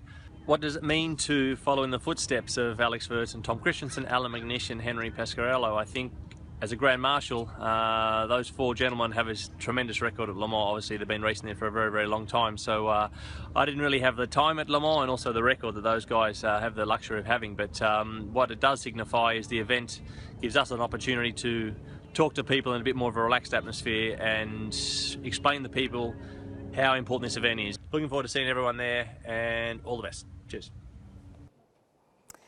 Et d'ici les 24 heures du Mans 2007, on lui souhaite de bien se reposer. And we really hope he has a good rest under the sun, because Mark Webber will have a lot of work before the race. He will be ambassador for Porsche and advisor for the LMP1 program on top of this new Grand Marshal title. So let's go green flag for the revelation of the entry list of the 24 our race and the WEC. So we're going to see Bruno, he's on track. Yes, I had a question. Do you want to see Mark Webber in June? And you can answer on our web, hashtag Endurance 2017. So we have the gentleman driver category here. The battle for the first place is always very harsh to win. So here is a foretaste of the season 2017.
Voilà, c'est un plateau de 16 engagés. So we have 16 runners for this 2017 season, 5 of which will take part in the FIA WEC. So Vincent, could we have a comment on this list?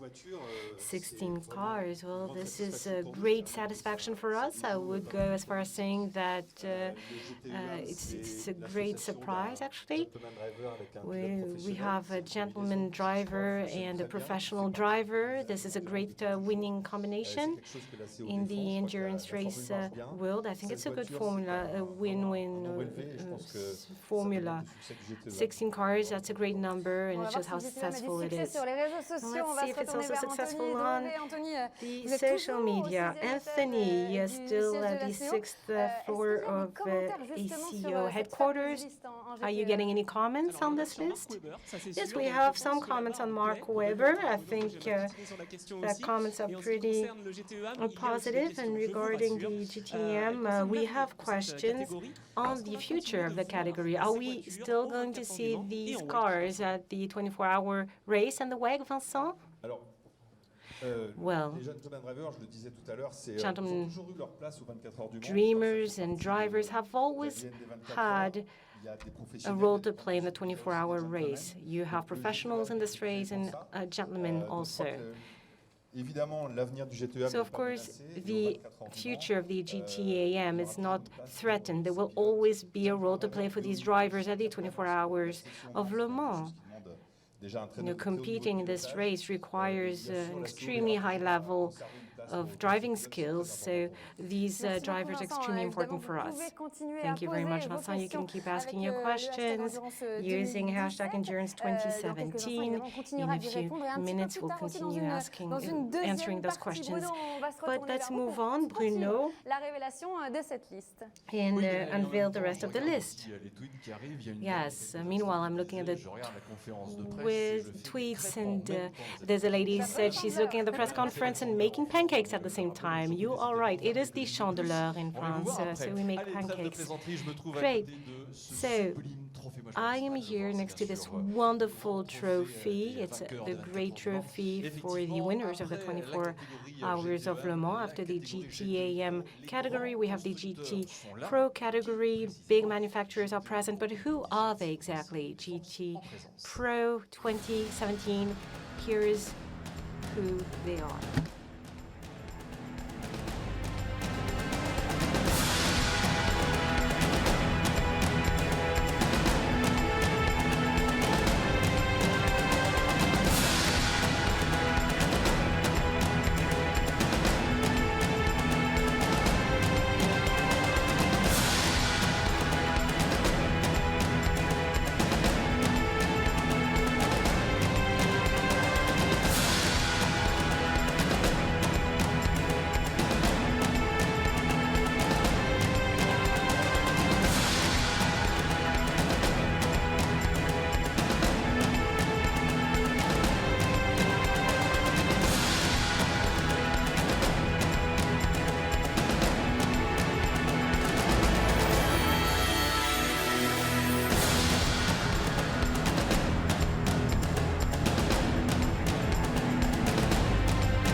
Un plateau du GTE Pro très complet. We have a GTO Pro comprehensive selection with many interesting things. What do you think about this list, Gérard? It's a wonderful list. We have more than 13, actually, drivers. It's a wonderful, wonderful list of great manufacturers. We know they would be here, and this partnership will be more interesting this year, thanks to the FIA, because we have a world title, which is really important, a world title for manufacturers and for drivers, and we have 4 wonderful brands also, which have already proven their worth in GTE, and we will have a great competition. Aston Martin, Fords, and Ferraris, as well as Porsches, will be on track.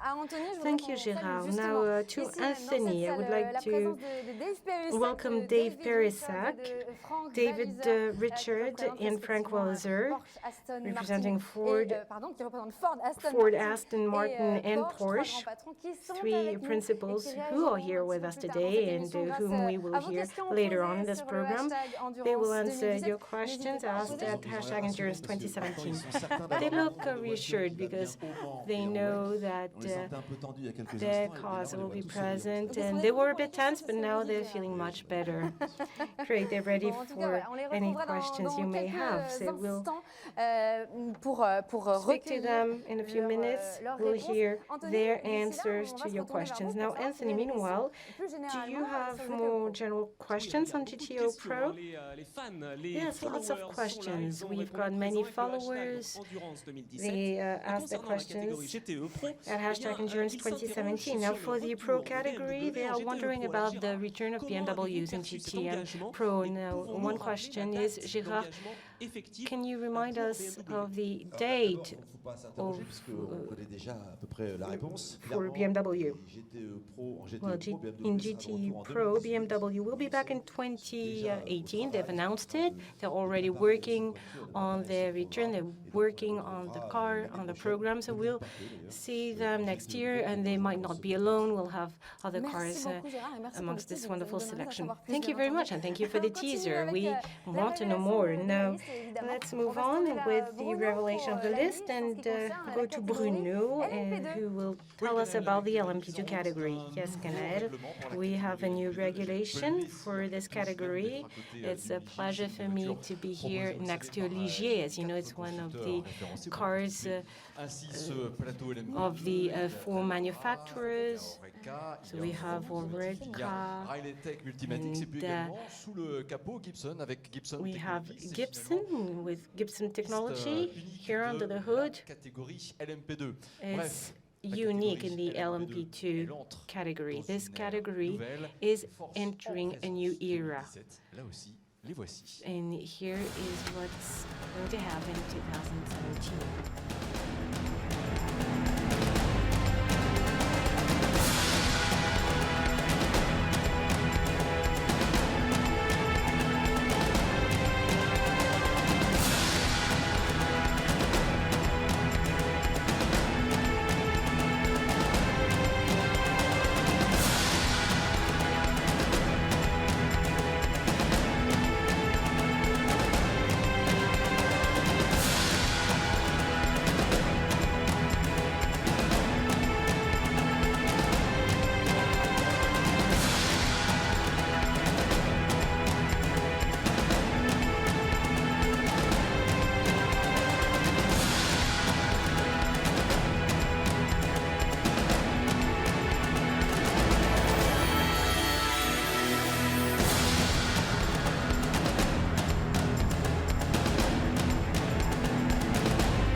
Et oui, vous avez bien vu, vous ne vous êtes pas trompé, il y aura bien 25 Yes, no mistakes made. You will have 25 competitors in LMP2 category, and 10 of which will take part in the FIA WEC. It's an exceptional number. Yes, it is a record. It's a good surprise for us because it is the year of the launch of a new regulation, so there are always uncertainties in this case. Sigmatech Alpine will have a lot of competition this year. It will have the defense title in WEC and also victory at Le Mans, but the level extremely high. It's never been so high, so it's a great satisfaction. It shows that this new regulation works. We will have cars which are much more performant than previously. The level of performance will be that of LMP1s not so long ago, maybe 10 years ago. We'll have to wait for the times, but I think that it's a good recipe. I think that the teams are placed their trust in us, and we're very happy to be here. It's a wonderful selection, a very high quality one. Let's see if we have reactions from our followers on this list of our 25 LMP2. Anthony Drouvet. Have you had any comments? Is the hashtag working? Yes, it's working really well. 25 cars. This is a good surprise for everyone. We have 4 manufacturers who were chosen to build the LMP2's increased power for 2017. Now, Gérard, what does this mean for all the endurance players, all these developments for 2017? Well, honestly, to answer this question, I could do it, but we have specialists who can do that. We have the designer of Oreca with us. It's a pleasure. And Hugh can talk about these LMP2s 2017. There will be 10 of them on the World Championship grid this year. Yes, I think that the new LMP2 regulation is a technical regulation with a single engine. So 4 manufacturers, Delra, Ligier, Riley in the US, and ourselves, so we'll have the opportunity to compete. I think that this is going to be a great competition with the best teams, the best drivers. They will challenge themselves. The cars are on an equal footing almost, so the teams will make the difference, because from a technical point of view, the cars are alike. I'm very satisfied to see that there's so many Orecas at the departure lane, and I think that competition will be extremely harsh. It's going to be a great fight between the teams, and the best one will prevail. Thank you very much, Anthony. If you have other questions for our guests in the room, don't hesitate to call us and send us these questions. The selection is almost complete. There's one more category that we're still expecting, a great category, LMP1, the number 1 category for endurance. Bruno, can you tell us about it? Gwenaël, this is going to be thrilling and incredible. Look at the cars with the highest level of performance, with the latest technology, with lower fuel consumption because of hybrid engines. To my right, we have Toyota, famous number 5, clearly a revenge after what happened last June. And to my left here, we have Porsche 919 hybrid, and the feat at the 24-hour race, Toyota and Porsche. This is going to be quite a duel for this 2017 selection, and we will look at the competitors now.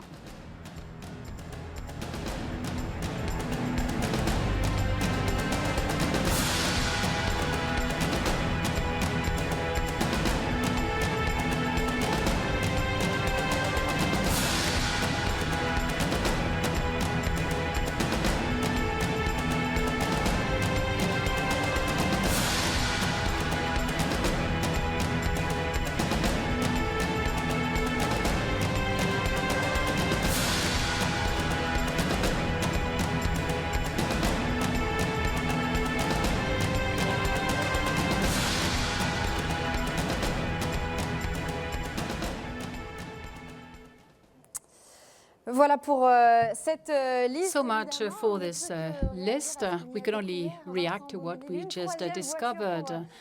We have the third car for Toyota for the 24-hour race in Le Mans for the 2017 edition. We're happy, of course, about this, aren't we? Yes, of course, it's a wonderful surprise. We were all hoping for this third car. We could see it coming. We were waiting eagerly for this third motor car, and it really means that Toyota wants to take its revenge after the 24-hour race that took place last year. We're really eager, we're really impatient, we're really working hard. I can tell you, the technical crews, the FIA ACO teams are working with the manufacturers and the engine manufacturers. We will have a wonderful cars that will be in Monza first and then in Silverstone. So this is quite a duel. And we can only talk about a duel here because often there were interesting duels at the 24-hour races between two major manufacturers. So it will be the great revenge. And of course, all the teams are up and ready. They're all in the starting blocks, and we're eagerly expecting them to compete. We'll be happy to welcome a new driver in this endurance paddock. Jose Maria Lopez is his name, and of course, we will be very happy to see him at the wheel. Let us now turn to Anthony. Anthony, of course, I'm sure has a lot of reactions on this particular announcement on the introduction of a third Toyota car in the race. Yes, of course, we have quite many reactions on the third Toyota motor car. And regarding the selection itself, quite an impressive number of cars. But regarding the non-hybrid LMD ones by Colles, only one of them is competing this year. Is it a danger? Is it to be seen as a pitfall or a danger, Vincent? Not really, not really. This is going to be a transitional year. This year, we have a set of regulations which should highlight and showcase LMP1, highlighted, promoted with private stables, and we want to increase the performance to really showcase and highlight this. All of this has to, of course, get ready. We have to set up a number of projects. There's been a first announcement in 2017. Several cars will join the grid. It's not a sign of danger. It's a year of transition. We will have many other cars next year on the selection grid. Thank you very much, Vincent. And we'll go back to this famous duel you were talking about between the two manufacturers. Bruno was also talking about this, showing us these two magnificent motor cars. The duel in the LMP1 category is very much expected. And I think this tug of war, this arm wrestling exercise has already started.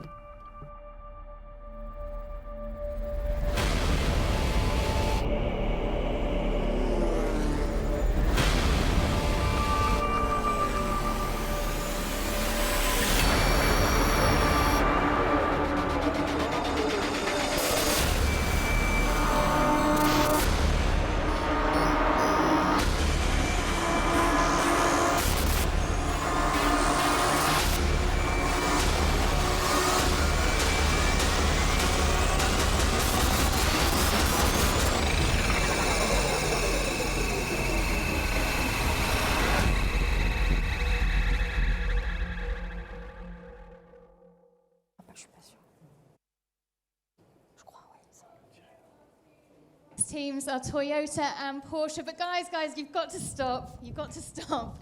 This has to be resolved out on track, not here. So first of all, looking at 2017 Sebuemi, it was so close in Le Mans for you last year. We don't want to dwell on the past. What can you do in the future? We can just come back. Huh? That's the only thing we can do. I mean, I was obviously very disappointed. That was maybe the most difficult race I've ever lived, but it was also good in one way because we came back. We were very strong compared to 2015, and you know, Neil won. He's a Swiss driver, so I was quite happy for him. But hopefully this year it's going to be our turn. Thanks very much. And Neil Journey, 2016 was great for you. The Le Mans win, the world title. They're going to be fighting. So what are you going to do to retain that title? Yeah, 2016 was basically a perfect year for us, getting Le Mans and the championship, and will be quite hard to do that again this year. We saw that Toyota is coming with 3 cars, so I think that will not make it a lot easier for us. And as we saw end of last year, they were pushing us very hard. They were up there. They won a race. So I think it will be a very tough competition this year. Thank you. Yes, the pressure certainly is on. So if you come with me, because we've also got team principal for Porsche, Andreas Seidel, with us, and Rob Lupin, team director from Toyota. I'll come and sit down with you guys if I can. So first of all, Rob, as Niels just said, you've got the 3 cars announced, but the big question is, who are the 3 drivers that are going to drive that car? And you're coming back fighting, aren't you? Fighting, of course. I think after the race last year, it's no other opportunity, and it's something which we are really looking forward to. The drivers on the 3rd car, only one is known at the present moment, and Pascal is giving some others a very hard time. Come on, give us a name. Stéphane Sarrazin, that's our lead driver. On the others, you will not get a name. We are not able to do it yet, and as I said, Pascal is giving them a hard time at the present moment, and this will continue at least for some days. I wouldn't want to be on the other side of Pascal giving a hard time. Oops. I'll sit with you then. Thanks, that was an entrance, wasn't it? Now, you also have 3 drivers, one of which is Andre Lotterer, coming from one of your big rivals, Audi. So what can he add to the team from what he's learnt at Audi? Well, first of all, we're obviously pretty happy to have Andre on board now. He has shown in the past that he was one of the best around all the time. And it's obviously very, very interesting for us to get such an experienced driver from a different, very successful brand to us now. It was very interesting, and for our engineers now to see him driving the first time with our car. We obviously get a lot of fresh input also on some different views on how we do stuff, how our car is behaving, and that is stuff we are digesting at the moment within the team. And then I'm absolutely convinced that Andre will be a great asset to our driver lineup for 2017. As will the other 2 drivers as well, of course. Yeah, together with Nick and Earl. I think it's kind of a new chapter now for us after we had the same drivers for 3 years. And as said before, I think we will be again in a position where we will have 6 strong drivers with us, and they will be definitely a key element again to make sure that we keep continuing our success. Thanks very much for the seat, Andreas. Okay, now back to you. Thanks a lot, Louise. Merci beaucoup. On continue évidemment du côté du hashtag. We'll continue, of course. Please react at hashtag Endurance 2017. Keep asking your questions. And we will, of course, talk to our different protagonists here today. You'll be able to ask all of your questions. A little recap, if we may, now. In your presence, Vincent, key figures, 60 competitors for the 24-hour race, with 6 LMP1, 25 LMP2, 13 GTE Pro and 16 GTA AM, and 28 cars competing in the WEC, in the FIA WEC race. So a wonderful selection, and I'm sure that it will be a fascinating 2017 season. Now, let us look at the social media. Do people agree that this is a wonderful selection? Let us turn to Anthony now. Anthony, any questions on your side regarding this wonderful selection? Well, I keep getting questions at hashtag Endurance 2017. Robert Kubica, the Polish guy, really appealed to many, many fans. We hear a lot about Pippo Derani too. He's very popular and very appealing too. And a more general question now concerning all of the categories. And I would like to talk to Vincent first. Why don't we have more females competing in the race? Yes, Vincent, why aren't there more, female racers? Yes, well, that's an excellent question, and I think we should talk about this in public. This is not true just of endurance and sports cars in general. We should have more women participating in competitions. I agree with you. However, the go-kart and other competition sports should be more accessible and more readily accessible to women, and we're actively working on this. However, let me say that at the Le Mans 24-hour race, pretty much every year we have one or several women at the starting line, and that's not too bad. This is not something that you would see everywhere when it comes to car racing. So it's just a beginning. Of course, there's room for progress, but we're working on it. Well, ladies, Please be forthcoming. Well, Vincent is certainly inviting you to participate in the 24-hour race. Well, we have an example of the only woman who will be in the GTM category this year. Her name is Christina Nielsen. We've already seen her in Le Mans. That was back in 2016. We met with her last weekend in Daytona at the 24-hour First of all, as a race. driver, it's absolutely amazing to get to participate in such a historic and unique and extraordinary event that Le Mans is. But I would say as a female, it was really incredible, all of the attention that I got from the media. And it was definitely something that I could feel. But, you know, also being there as a Dane was definitely a proud moment. Well, by winning the IMSA WeatherTech Endurance Championship over here in America together with Scuderia Corsa and Alessandro Balsan, we won a ticket. We actually won an invite to Le Mans 2017. So we're hoping we're going. We got a few budget plans we need to figure out, but it's definitely on the list. It's a high priority, and I do believe we can make it happen. So hopefully I'll be back at Le Mans in 2017. Voilà pour cette réaction de... So much for this reaction on the part of Christiana Nielsen. And she will be in Le Mans in 2017 competing. So we'll watch her with a great deal of interest to continue with this GT category. We received a lot of questions from our followers who use hashtag Endurance 2017. Major questions for the directors who are with us. And they are with Louise now. And I think you have questions for them, Louise, right? For all three of them. We have got a Twitter question for David Richards, and it is the new World GT Championship a big motivation for Aston Martin Racing in the GT category for WEC? I think it's a big motivation for all the competitors in the GT Championship. It's something that's been long overdue, and it's a great thanks to the ACO and the FIA for finally recognizing the competition that we have in GT racing, which is always very tough and very hard to win and well deserving of a world title. Thanks very much, David. And Frank Walliser, what are your expectations of the new Porsche GT 911 RSR? Yeah, well, my expectations are the highest for sure, to keep just the pressure on the team and on the drivers. No, we are just doing something like a comeback, even if it sounds funny that Porsche, who is doing 60 years of GT racing in Le Mans, is coming back. But with the new car, with a changed driver lineup and everything, it's really something like a comeback. And we are preparing everything. We know how tough it is. David already mentioned how tough the competition is in GT. But we are looking forward to it. We are prepared, and we had some first impressions in the US on the car, and that looks quite good, so we are ready. Thanks very much. And Dave Perisak from Ford. Is it planned to see some Fords in GTM? Everybody's been asking that question. We do have a lot of interest in that.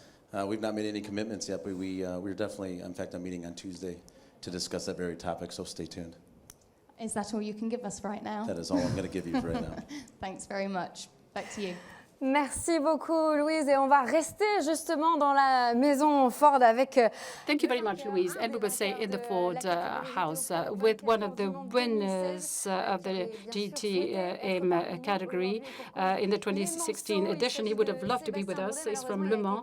His name is Sébastien Monsour. He was in the United States. He's still in the United States. He won in Daytona. Yeah, I guess, you know, as soon as we got there, it was very special. You could tell the atmosphere was very strange, but as soon as the Ford family arrived, the message got loud and clear. You know, we were not there to mess around, and the target was definitely to go and give it our best shot to win. And failure was not really that much of an option. So it was quite a bit of pressure, but you know, for me to be the lucky one to be in the winning car, because it could have been any of the four really, was just really special. You know, me being the Le Mans boy and you know, being more of an American racer these days, it was just phenomenal to be part of that history-making program 50 years later coming back. Same scenario, Ford and Ferrari had it, and it was just, I don't know who wrote the script, but I don't think you could get it much better than that.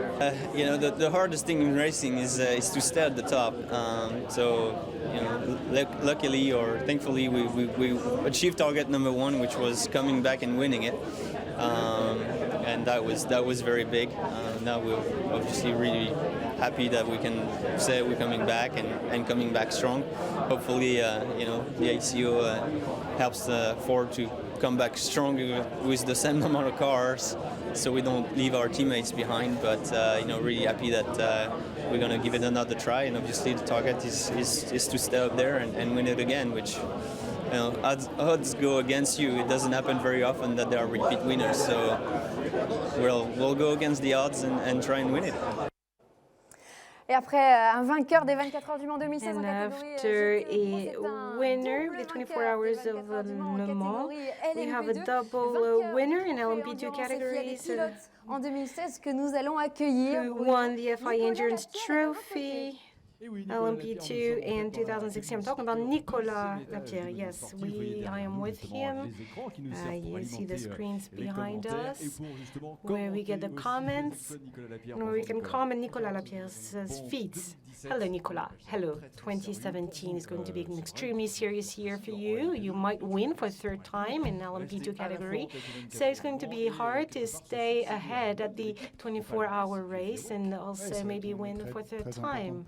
Yes, it's a very important challenge. It's going to be difficult to take it up, of course, because this season has been almost perfect. However, we have a good car, we have good teams also, so we are eagerly expecting the beginning of the season. 2017 is the discovery of a new engine on LMP2, 100 horsepower more, so it's going to be a faster car, of course. So how do you see the season? Well, as a driver, the faster you go and the better we feel. So this is going to be a much faster car. It's going to be a noisy car also. It's going to be absolutely wonderful to drive it. Now, the four manufacturers working on the car are very skilled. We have a wonderful selection. It's the most represented category, so I think the competition will be harsh. Now let's turn to Anthony. Anthony, have the followers asked at least one question to Nicolas Lapierre on his program for 2017, on what he thinks, on what he feels. Anthony? Well, I'll take over so that Anthony can hear us. Anthony, have you had any comments or questions from our followers for Nicolas Lapierre, who is with Bruno right now? Yes, we've had questions, especially one question. You drive a mythical brand. Now, how do you feel about this? Is it something special to drive for such a brand? Well, when we arrived at Le Mans, this brand is Alpine is a brand that I knew before through my uncle, my father. Whenever I talk about Alpine, they had stars in their eyes, so it's a wonderful brand. But when you get to Le Mans, you do feel the passion around this mythical brand, but you also feel the pressure because the sports results have always been extremely high, so you have to be up for the challenge. It was wonderful to hear the Marseillaise on the podium, a great feeling. Thank you very much. Now let's move on. Thank you very much, Bruno. Thank you very much to Nicolas Lapierre.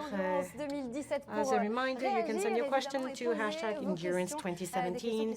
Make your comments, ask your questions until the end of the program, and even after the program is over. Do not hesitate to ask all your questions you have until the end of the afternoon to do so. We also met one of the future opponents of Nicolas Lapierre for an LMP2 category. It's François Perraudot, who will drive in this category for the very first time. He won the 24-hour race in this category last year. We all remember this. We asked him what he felt about this. Driven an LMP2 yet, so it's all new. We'll see how it goes. I mean, I don't have any experience in the last year's cars, so everybody says the new cars are much faster, much more physical. But for me at least, it's starting out from a blank page. We've done well in GT AM so far with Emmanuel and some other drivers and great teams, and so this is a new challenge. We won last year, so it felt like something interesting to tackle. And physically, just trying to keep fit, but it's difficult with the work, the work life. But it's okay, just trying to stay reasonably fit, do some races like this one over the winter, which is nice. It's always good to do a 24-hour race, and then we'll see. We'll take it step by step. I mean, I know I'll be slow the first year, but see what happens. See how I get on the first year, and then it took us 3 years to win the title in GTEM. So maybe give ourselves the same amount of time in LMP2 and see what happens. Voilà pour ce challenge très enthousiasmant pour François. Very enthusiastic challenge for François Perraudot en 2017, one category for 2017. For LMP2, I don't know if you noticed earlier in the list, but something that struck me, we saw a name, actually a couple names that ring a bell for us. Rébellion. Alors Bruno, vous qui êtes dans un lieu particulièrement emblématique du circuit, est-ce que vous pouvez nous dire un petit peu Rebellion. Now, can you tell us more about these two names? Nous allons vous en dire un peu plus. Oh yes, we can tell you much more about that, but before that, let me tell you that we are here at the race control area, and I'm here to tell you what's going on top of the messages we've received, about 100 of them. We have to pay tribute to the presence of numerous volunteer workers for this race. We're going to see the official film of the 24 hours. You know, the voice of the film is here with us, with all his team, the security people working at the 24 hours of Le Mans, and we have a wonderful surprise awaiting us. Somewhere, our partner is also somehow our partner is also behind the surprise.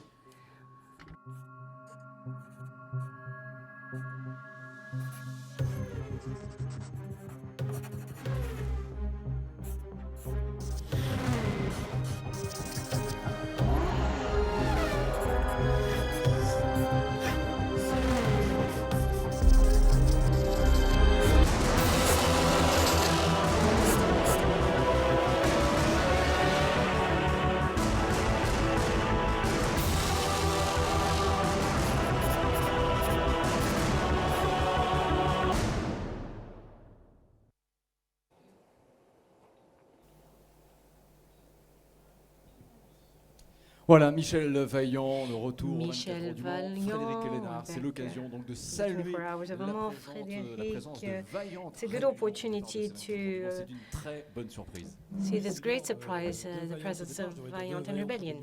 Yes, two great Vaillant and Rebellions at the starting grid. It's wonderful, but it's not the only good piece of news regarding Michel Vaillant. Actually, Michel Vaillant is also coming back to Le Mans, and on behalf of Philippe Raton, I will unveil the cover of his new album, showing a wonderful duel at Le Mans. This is what we like. Yes, this album is entitled Rebellion, a perfect name for it. It's a wonderful title, and it's true, Frédéric Lénard also, that if you le 13 est au départ, le fantôme des 24 heures, une nouvelle qui read the phantom of the 24 hours, this is a wonderful piece of news. Yes, we will read it during the 24-hour race. We will have to wait for March for that, and it will be a good opportunity, Gaël, to also welcome Philippe Raton, but also Jean Graton, because Jean Graton was born in 1923. You have to know that. And 1923 is also when the 24-hour race was created. I think it's a good coincidence. Yes, thank you very much for all this information. We're going to meet with you in a few minutes. But now let's go back to Louise, who's going to try and contact Jan Lammers on Racing Netherlands, and he is coming back to the 24 hours of Le Mans after 5 years of absence. He's taken part in the race 22 times. He won in 1988.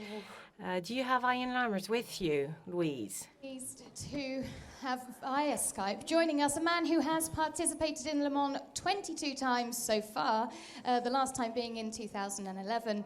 Please welcome 1988 Le Mans winner Jan Lammers. Jan, thanks for joining us. Alors, Jan Lammers n'est pas là pour Well, apparently Jan Lammers is not with us. We'll try to see if we can contact. Oh, yes, we can. Louise, c'est bon, Jan Lammers. Okay, Louise, it's fine. He's with you. I can't hear you. On va en profiter, Louis, si vous... Ah, voilà. Jan, Yes. thank you. Finally, I can hear you. So can you tell us what are your plans for 2017? Well, I'm delighted, of course, to just hear that we are accepted for my 23rd 24-hour Le Mans and our Team Netherlands first entry. And we're also going to do the ELMS series. So we're delighted. As you can maybe see, we are here at the moment testing for Dunlop in Le Mans. So I'm all sweaty getting out of the car. So a nice moment to talk about it. So the next question, obviously, is who are you going to be competing with? Well, I'm very, very proud, first of all, with Fritz van Aert, who is like the one who took the initiative to even start up this whole project. Fritz is like a gentleman driver. He has over 200, nearly 300 supermarkets in Holland. So he works very hard during the week. But he's also a very good private driver. And of course, both of us are extremely proud to enter some Brazilian flavor into the 24 hours with Rubens Barrichello. He's the single most experienced Formula One driver on the planet. And with his 11 Grand Prix for Ferrari, I think there's going to be a lot of people coming to watch for sure him. And I hope also for us. Now, this has been a couple of years in the preparation. So how did it all come about? Well, we already, since 2001, when we were racing the Domes for Racing for Holland, Fritz was one of the first founding sponsors of Racing for Holland. And we said then, like, we should really put it on our bucket list to do this together. Fritz is a Dutch rally champion, and he's done many Boss Series races with Formula One race cars from like the 80s and the 90s. So we always said, like, I'm getting older and maybe slower. He's getting quicker every day. So maybe at some point we should make those two meet. And that happened now. So very pleased. So finally, tell us, what can you do in the number 29 Racing Team Netherlands car? Well, the 29, first of all, is a lovely number because the number 2 is the best that I've ever done in Le Mans. Was with the Jaguar when we won it in '88. And the number 9 is the best result I had in Formula One. That was the 4th qualifying position in '98. We have them combined on the car. I don't know what wonderful memories Fritz and Rubens have on these numbers, but I think we have to have a realistic target. We are very ambitious, all three of us. So we want to be as quick as we can be under the circumstances. There's some very quick young guys out there that have been running in the LMPT for years. But we're sure as anything going to try and give them a run for their money. Well, we look forward to seeing what the number 29 can bring. Thanks very much for joining us, Jan. Thank you for calling us. We're very proud. Thank you. Bye. Thank you, Bye-bye. Louise. Merci à Louise et merci à Yann Lamarche Thank de you, nous Louise, avoir and thank you, répondu et de Ian, nous avoir for having confié ces answered our réactions questions sur and cet engagement aux côtés, telling on l'a us, compris, évidemment, de Rubens what it's like, Barrichello, qu'on aura le plaisir de voir to donc au volant de compete in cette this LMP2 d'Alara Gibson. On va se retourner We'll vers Anthony Drevet now à présent, car Anthony, les questions continuent d'affluer, who évidemment. keeps Anthony, j'imagine que receiving vous en avez questions. I'm quelques-unes sure, à nous Anthony, you have a poser ou à few nous questions to proposer. ask us. Alors, il y en a une, effectivement. J'espère que nos pilotes sont toujours là. There is one. I certainly hope that our car racers are still here. There's a question on the history of the Le Mans 24-hour race. Sébastien Buemi or Mr. Yanni, if you could drive a vintage car, which one would it be? A vintage racing car. Let me get up here and ask them. Donc on va aller lui Because tendre they le are micro. at Écoutez, the other end of the room, so we are live. Oh, Bruno, you with him? Okay, well, go ahead then. Okay, well, could we have an answer? Sébastien, it's always very difficult to say, but the GT1 for me. The GT1 for me. Merci beaucoup, Bruno. Il y a Alan McNish qui est juste à côté aussi, qui est venu en visiteur. Bonjour Alan, ça va? Alan, hello. Yes. It's very nice to be back here in Le Mans. It's the first time that I'm here. Well, I certainly hope that I'll be able to come back in June. well, there will be an after session. We will be able to hear more of you later. Okay, we've now almost reached the end of this web conference, which was the very first conference in this format of the Automobile Club de l'Ouest, to get this new Endurance 2017 season off the ground. Pierre Fillon, could you tell us a few words about this? Well, we've gone off to an excellent start. I would like to thank all of our fans, the fans in Endurance, but also the other fans that have supported us. More than 75,000 followers today for this web conference, which makes this conference a huge success. I would also like to thank all of our partners, all of the media that have been following us throughout the year, all of the stable directors who've joined us today, as well as all the competitors, the runners who are offering us a beautiful show at every season. So it will be a great season. You saw the starting grids. I think that Endurance is blooming and thriving. And I should say that this is the proof that this Endurance pyramid that ACO has been building for years is now reaching some heights. We have the P3 drivers that are now in LMP2. We had others at LMP2 who are now in WEC. In the 24-hour race, we have some cars coming from the United States, from Europe, and we have 10 motor cars coming from our young or recent Asian championship participated in the Le Mans competition.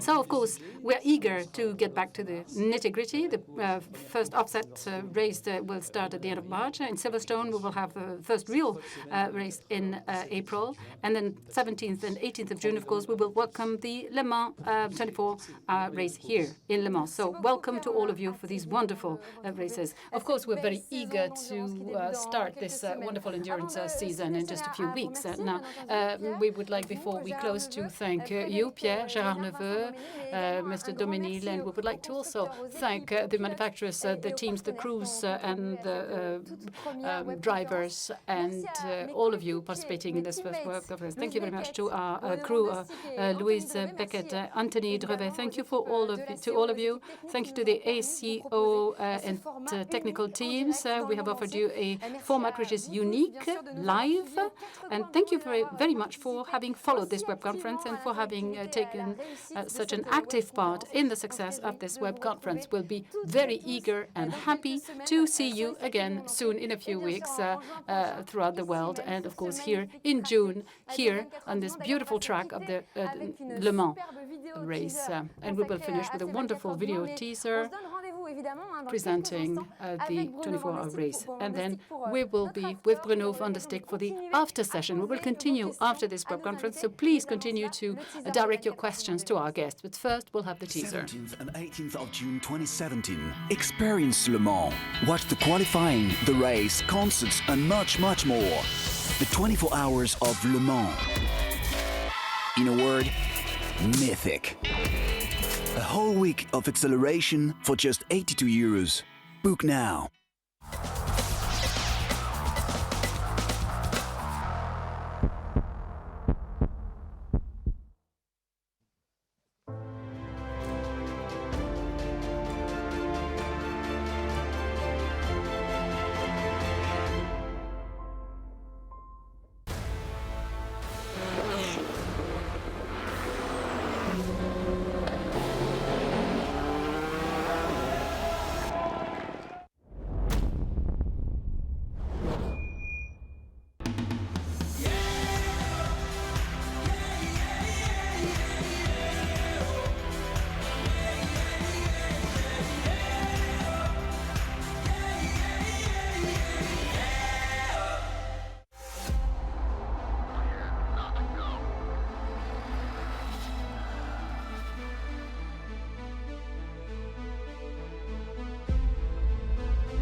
"1949 marks two beginnings. We know it as the year that Bernard Gantmacher's sons founded Gant of New Haven. It's also the year that saw the renewed start of the Le Mans 24-hour race. Those post-war years were filled with the spirit of industry and entrepreneurship. A new future was being forged with passion and innovation. This collection is inspired by them and a tribute to that year."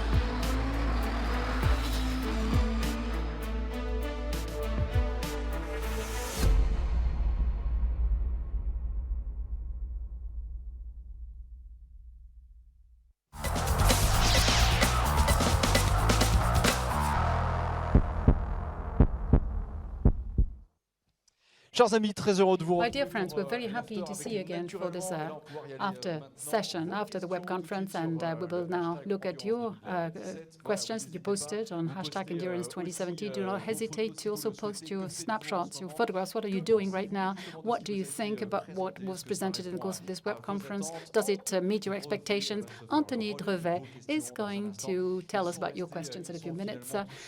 Everybody's here. Pretty much all of the guests are still here on the set, and we're here to take your questions.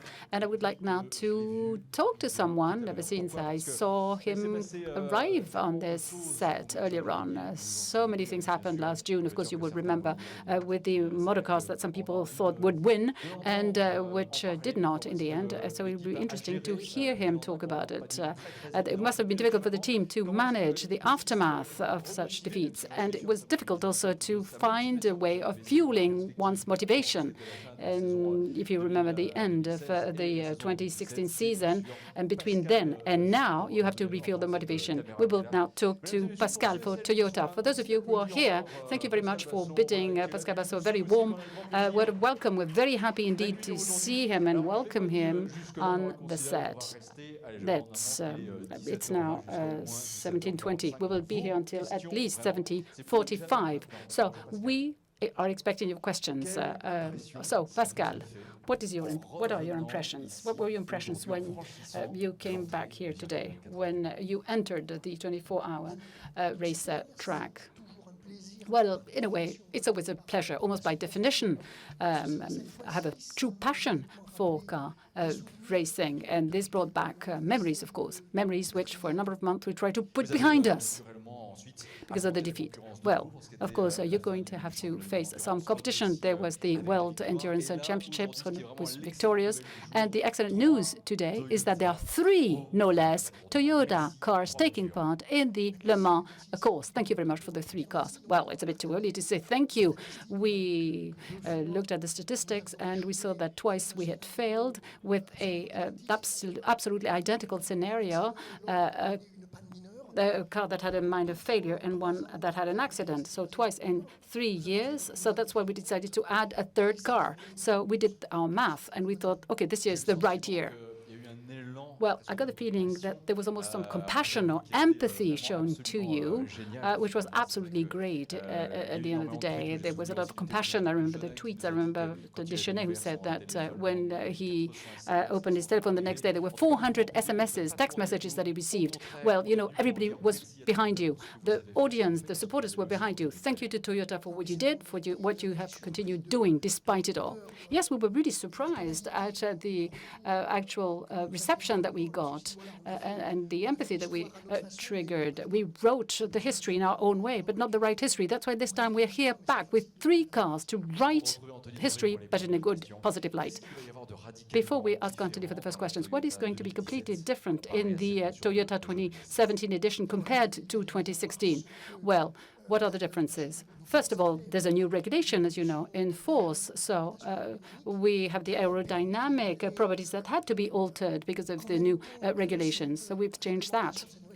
So this new regulation will restrict performance, but at the same time has opened new areas for creativity and imagination to our engineers. So yes, we're expecting motor cars that will look very different. Well, it's going to be thrilling. Anthony, turning to you for the first time. What are the questions? I'm sure that they are streaming in. What kinds of questions do you have, and to whom are they directed? Anthony, can you hear? Yes, we'll continue, and please continue shooting your questions at Endurance 2017. Quite a lot of reactions. A lot of people are happy, are satisfied with the level of competitors. We also have the 24-hour race mug that was presented. We have the vintage version and we have the new version. Okay, so we have both. Okay, both logos. And, people like both, the old logo and the new logo. We have a question from Endurance Mag. Could you tell us about some of the criteria that are used in order to shortlist and select the competitors to the 24-hour race? Could you tell us more about the criteria? Yes, let me talk to Vincent and Pierre Fillon. Vincent, would you like to take this question? Yes?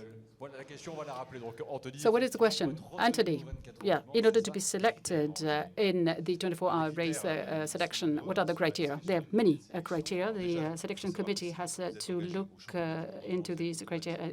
If you participate in the endurance championships, you participate automatically in the 24-hour race. So reputation of the car, quality of the cars, seniority in our teams, presence in the series is also of the essence as a criterion. It's a basic fundamental criterion. So we have these criteria. Also the possibility to win invitations if you win series. Okay, so this was an answer. Anthony, possibly you have another question. Well, I hope that there are still some car racers out there, some drivers. Do you prefer the excitement that you feel before the race or the satisfaction you feel after the race? What would you rather go for? Sébastien, Nicolas, who would like to answer? Well, definitely you're happy when you complete the race, when you get to the finish line. You're very happy. It's an extremely difficult race, probably the most difficult motor competition in the world, so completing it is definitely a feat. Yes, I agree with you. It all depends on how well you're doing, how well you did.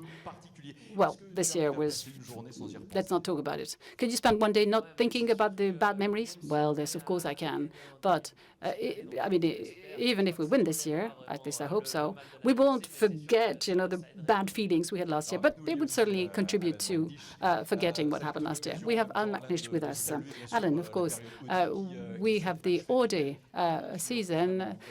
What a wonderful adventure we enjoyed. So let's enjoy this. And let's, of course, thank Audi for everything that the brand has contributed to the 24-hour race over the last few years. Yes, 18 years. We were here for 18 years. Now the Audi race is like a piece of furniture in the Le Mans tracks. It's here to stay. It was very important for us to be here. We were very successful. But success, it's ACO that is successful, and it's the 24-hour race itself that is successful. But now it's another leaf. We're turning on another leaf. It's sad in a way to have to leave, but for the future of the 24-hour race, it won't change anything. I'm sure that it will remain very strong. Anthony, over to you for the other questions, which I'm sure are still streaming in. Once again, what do you think about what was presented to you? In other words, the selections for the European Le Mans Series, for the 24-hour race, for the World Endurance Championship. We really want to have your reactions and your questions. So I don't know whom I should direct this question to, but some people say we would like to see more night races, WEC races, and races on other tracks. So what do you think? We have with us the management of ACO that could probably answer this question. Gérard Neveu, could you talk to this topic? Everybody would like to see more races, more events, but of course, then you have to face the hard facts. Financially, you have to be very careful. Right now, we try to curb the costs for the teams, for the private teams, supporting the World Championship, for the manufacturers, for the GTM categories, for GT2, etc. It wouldn't be reasonable, in fact, in light of the overall economic and financial context, to increase the number of races. So maybe we will do so one day, but we will have to be reasonable. Also, endurance races, by definition, are long. They last for 6 hours. So, of course, it requires more resources, more material, more human resources. And when it comes to night competitions, night races, we try to do this, in particular in Bahrain. So that's good enough already. And we have to see that it matches the realities on the ground in the countries that we visit. And we want to have some TV coverage, so we try to do as many as possible. We have to strike the right balance between what is possible and what is ideal. And let me take this opportunity, looking at the starting grid, to remind ourselves of the exceptional quality of the World Championships this year. Excellent teams, excellent manufacturers, and excellent car racers. If we look at the lineup of drivers in LMP2, it's absolutely remarkable, and this is what will guarantee a wonderful show and highly spectacular races. Before going to Anthony, there's someone I'd like to see, because he's here, first of all, because he's really friendly. He's somebody whose feats you also followed last year with a great deal of enthusiasm within the entire team. He is and will remain very much somebody we really like, Frédéric Sausset. Good afternoon. Very nice to see you again, Frédéric. You won't be on the starting line of the 2017 World Championship. Does that mean that history, that's it? That's it for you? Well, I hope not. Of course, I will be present on site, in spite of the fact I won't be on the starting line. I think that there is a future for us. It cannot be otherwise. And there will be a future for the sport. I think that was the first time that many people took a risk having a disabled person as a driver, but the experience was rather positive, so we can hope for this experience to be renewed in the years to come at high level. The 2017 selection was presented. What do you think about it? Wonderful selection once again. I wish I had another of my cars in the selection, but I was talking to Nicolas Pierre with this DP2, which will be extremely performant. I think that the fight will be intense, including at the high level of the selection. Now for GT, we still have a wonderful Porsche, Aston, Ford. Last year they showed that they were back, and in short, a wonderful, wonderful selection, and I'm eager to be there. So are we. Thank you very much, Frédéric. Anthony, back to you. What other questions did you get? Well, Bruno, a few questions, lighter questions. With Michel Vaillant, we talked about the Toyota at the beginning. Now, do we know a bit more about the numbers given to Porsche and Toyota? So, who will answer this question? Maybe Vincent. What about the numbers given to these cars? Well, Porsche won the championship, so they will be number 1 and number 2, and Toyota, as we saw on the list, I think that was unveiled today, will have numbers 7, 8, and 9. Does this answer your question? I think so, Anthony. Of course, we'll keep taking your questions, so don't hesitate to keep asking them via your computers. Now, let's see what manufacturers have to say. We often talk about Michelin. Pascal Conon, I'd like to ask you the same question I asked Frédéric a few seconds ago. What do you think about the selection that was presented today? Well, endurance, this endurance race really has amazing cars. You see that performances are getting better and better, so it's something great for manufacturers like us. We're tire manufacturers. So we cannot rest on our laurels considering the situation. It's a great challenge, and everyone is working hard to get ready for the championship and, of course, for the 24-hour race. We often come back on the heritage from the past. A 24-hour Le Mans car is a car that is really fast, very strong, very powerful, and it consumes much less fossil fuel than a few years ago. And same thing for the tires. We deplete less resources, and the tires last much longer than a few years back, right? Yes, what's extremely important, and we don't realize this always, that in Le Mans, tires, many tires are consumed. It's like a Grand Prix, a race, and there are differences in performances and technical differences too. We will talk more about this with Ganaël later on. Now, Dunlop is a great gateway. The first posters were created in 1984. Now, I would like to come and see you, Dunlop. I'm really happy to be here with Dunlop again. Dunlop is at the starting line too. What do you think about what was presented today? Well, considering the grid that we have, it's really wonderful. I'd like to applaud the ACO and all other players. We are very happy, as Pascal said, to have such a high-level competitor. It's a lot of work for us, too. So, do you think that a new tire is still possible? Can we invent another type of tire? What's interesting is you never know when it's going to stop. I've been in the tire industry for more than 30 years. I haven't understood everything yet about this industry. I don't want to cry it out loud, but I think we can always do better, go further with the same number of tires. As Pascal said, that was the big challenge in the years that elapsed. So we have to also have a sort of a gateway between day-to-day tires and competition tires, and you are an expert when it comes to gateways. Now, let me ask you a question. A car at Le Mans who can win the race, when will that happen? Soon, I hope. And I would like to ask a question, well, to welcome François Bourdin also. He's a key player in the endurance race, the new president of the Karting Association. It's very important to talk about it. So, François, is everything going well? Absolutely, everything's fine. Great, so let's go back to ACO headquarters. Anthony, can you tell us about the latest comments you've received? We've had many positive reactions about the fact that it's all broadcasted live. Everyone is very enthusiastic about this. Another question regarding an application. To follow the WEC, will be novelties this year? Well, Gérard Neveu is the perfect person to answer this question, to tell us about the app.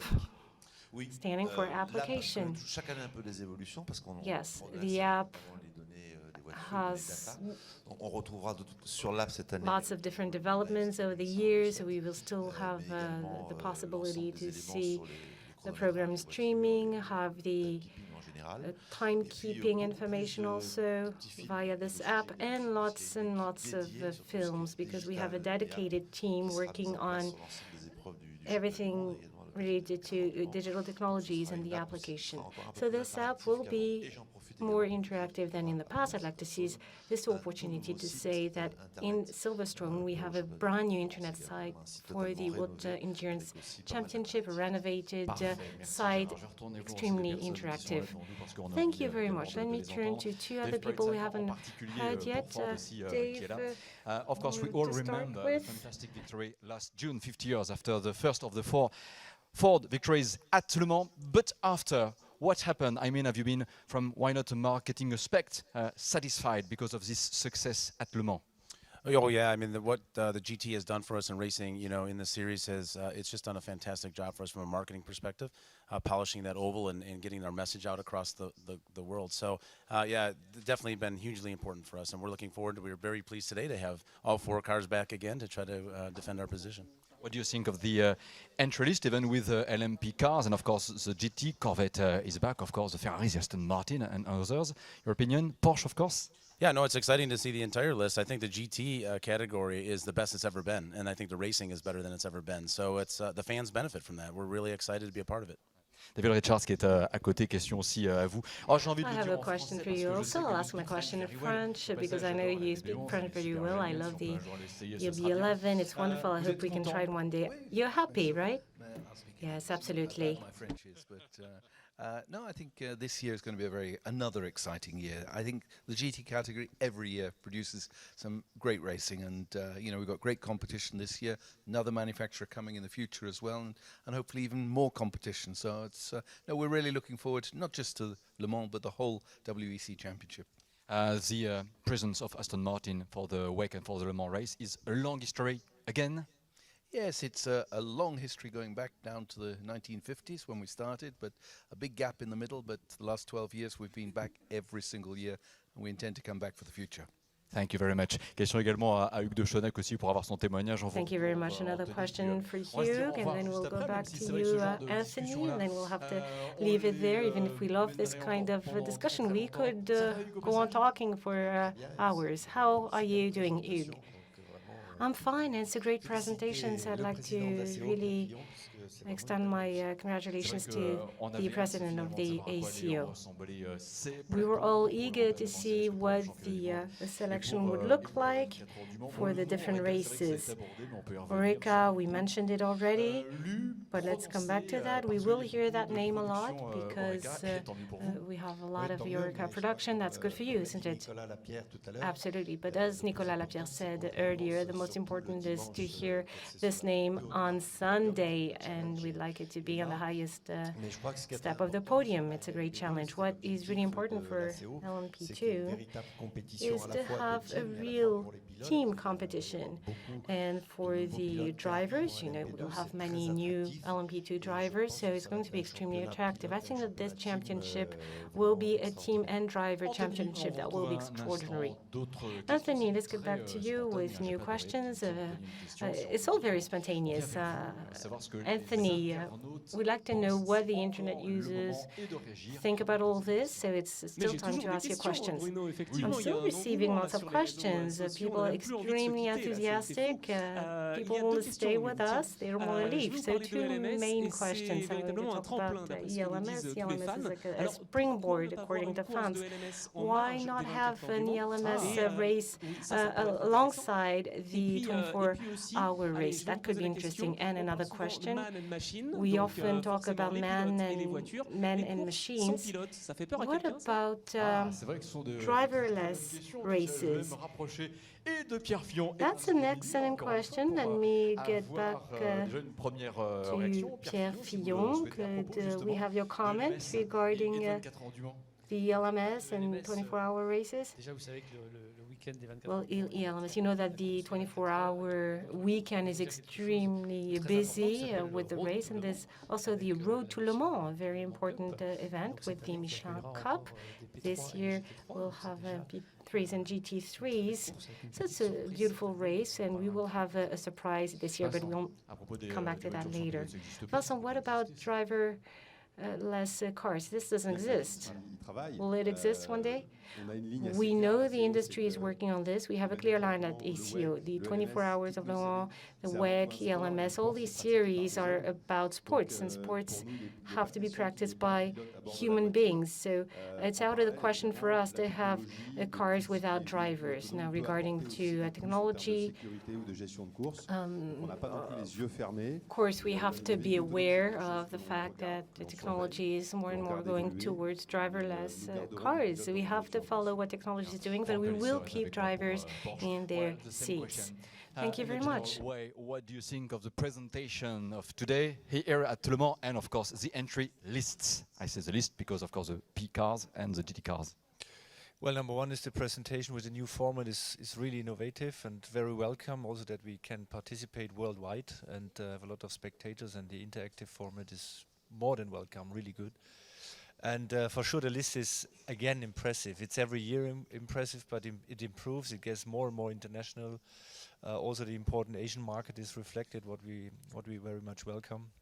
And as David already pointed out, for sure I look a little bit more in GT, and the GT lineup is really impressive. This will be definitely a tough race. Je vais à propos de Porsche retourner vers quelqu'un. Regarding Porsche, I'd like to go back to you, or Pierre Fillon could also confirm this, but we've had the opportunity to have the Porsche experience. It's an exceptional success. Marco Younes, he's a Mr. Porsche in France. I'm very happy to see you again. I imagine you must be happy to see Porsche again. And this is a good opportunity to sell cars, isn't it? Yes, Porsche has been at Le Mans since 1951, even more so since 2015.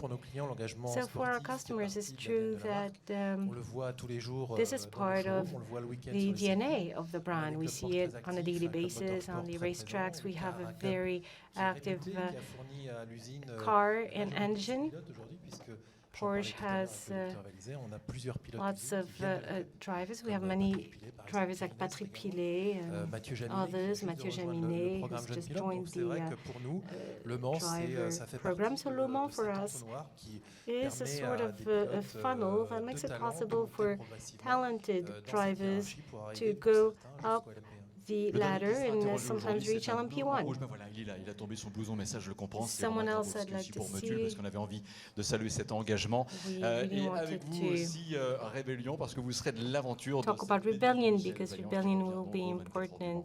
Exactement, merci Bruno. Yes, thank you very much. Motul has been at Le Mans since 1954, and we made this partnership official last year. We thought about what we could do this year, and we saw that Michel Vaillant was 60 years old, and we thought, okay, let's have him come back to Le Mans. So we worked with this stable, Rebellion. The album is entitled Rebellion. So what more could we do? It's a wonderful title indeed. So we're reaching the end of our program. Can I ask you all to please stand out? The drivers also, Nicolas Lapierre, Charles Neveu, and Louise, and everyone else, can you please stand? Voilà, près des voitures. Fred, Mark, let's go closer to the cars, because it is now time to say goodbye.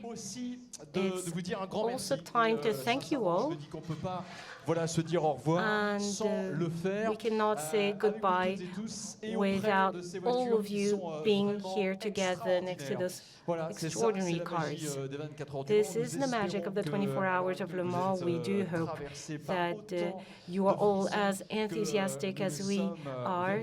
It's a thrilling experience, and naturally we will have Porsche, the title owner, Toyota will also be there for the prototype category, and all of the LMP2 category players.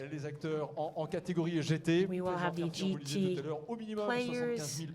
At least 75,000 people have followed this program live today.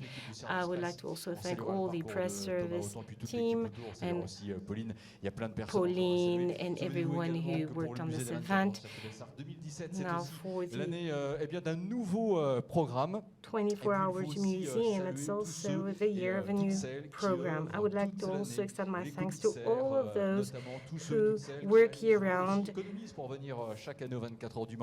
for this event, the 24 Hours of Le Mans. Some save money all year-round also to take part in it. We have a wonderful endurance championship, we have the 24 hours, we have you. And lastly, a big round of applause for all of you. We are counting on you. You are very important to us, and we are counting on you for the 17th and 18th of June. Thank you very much.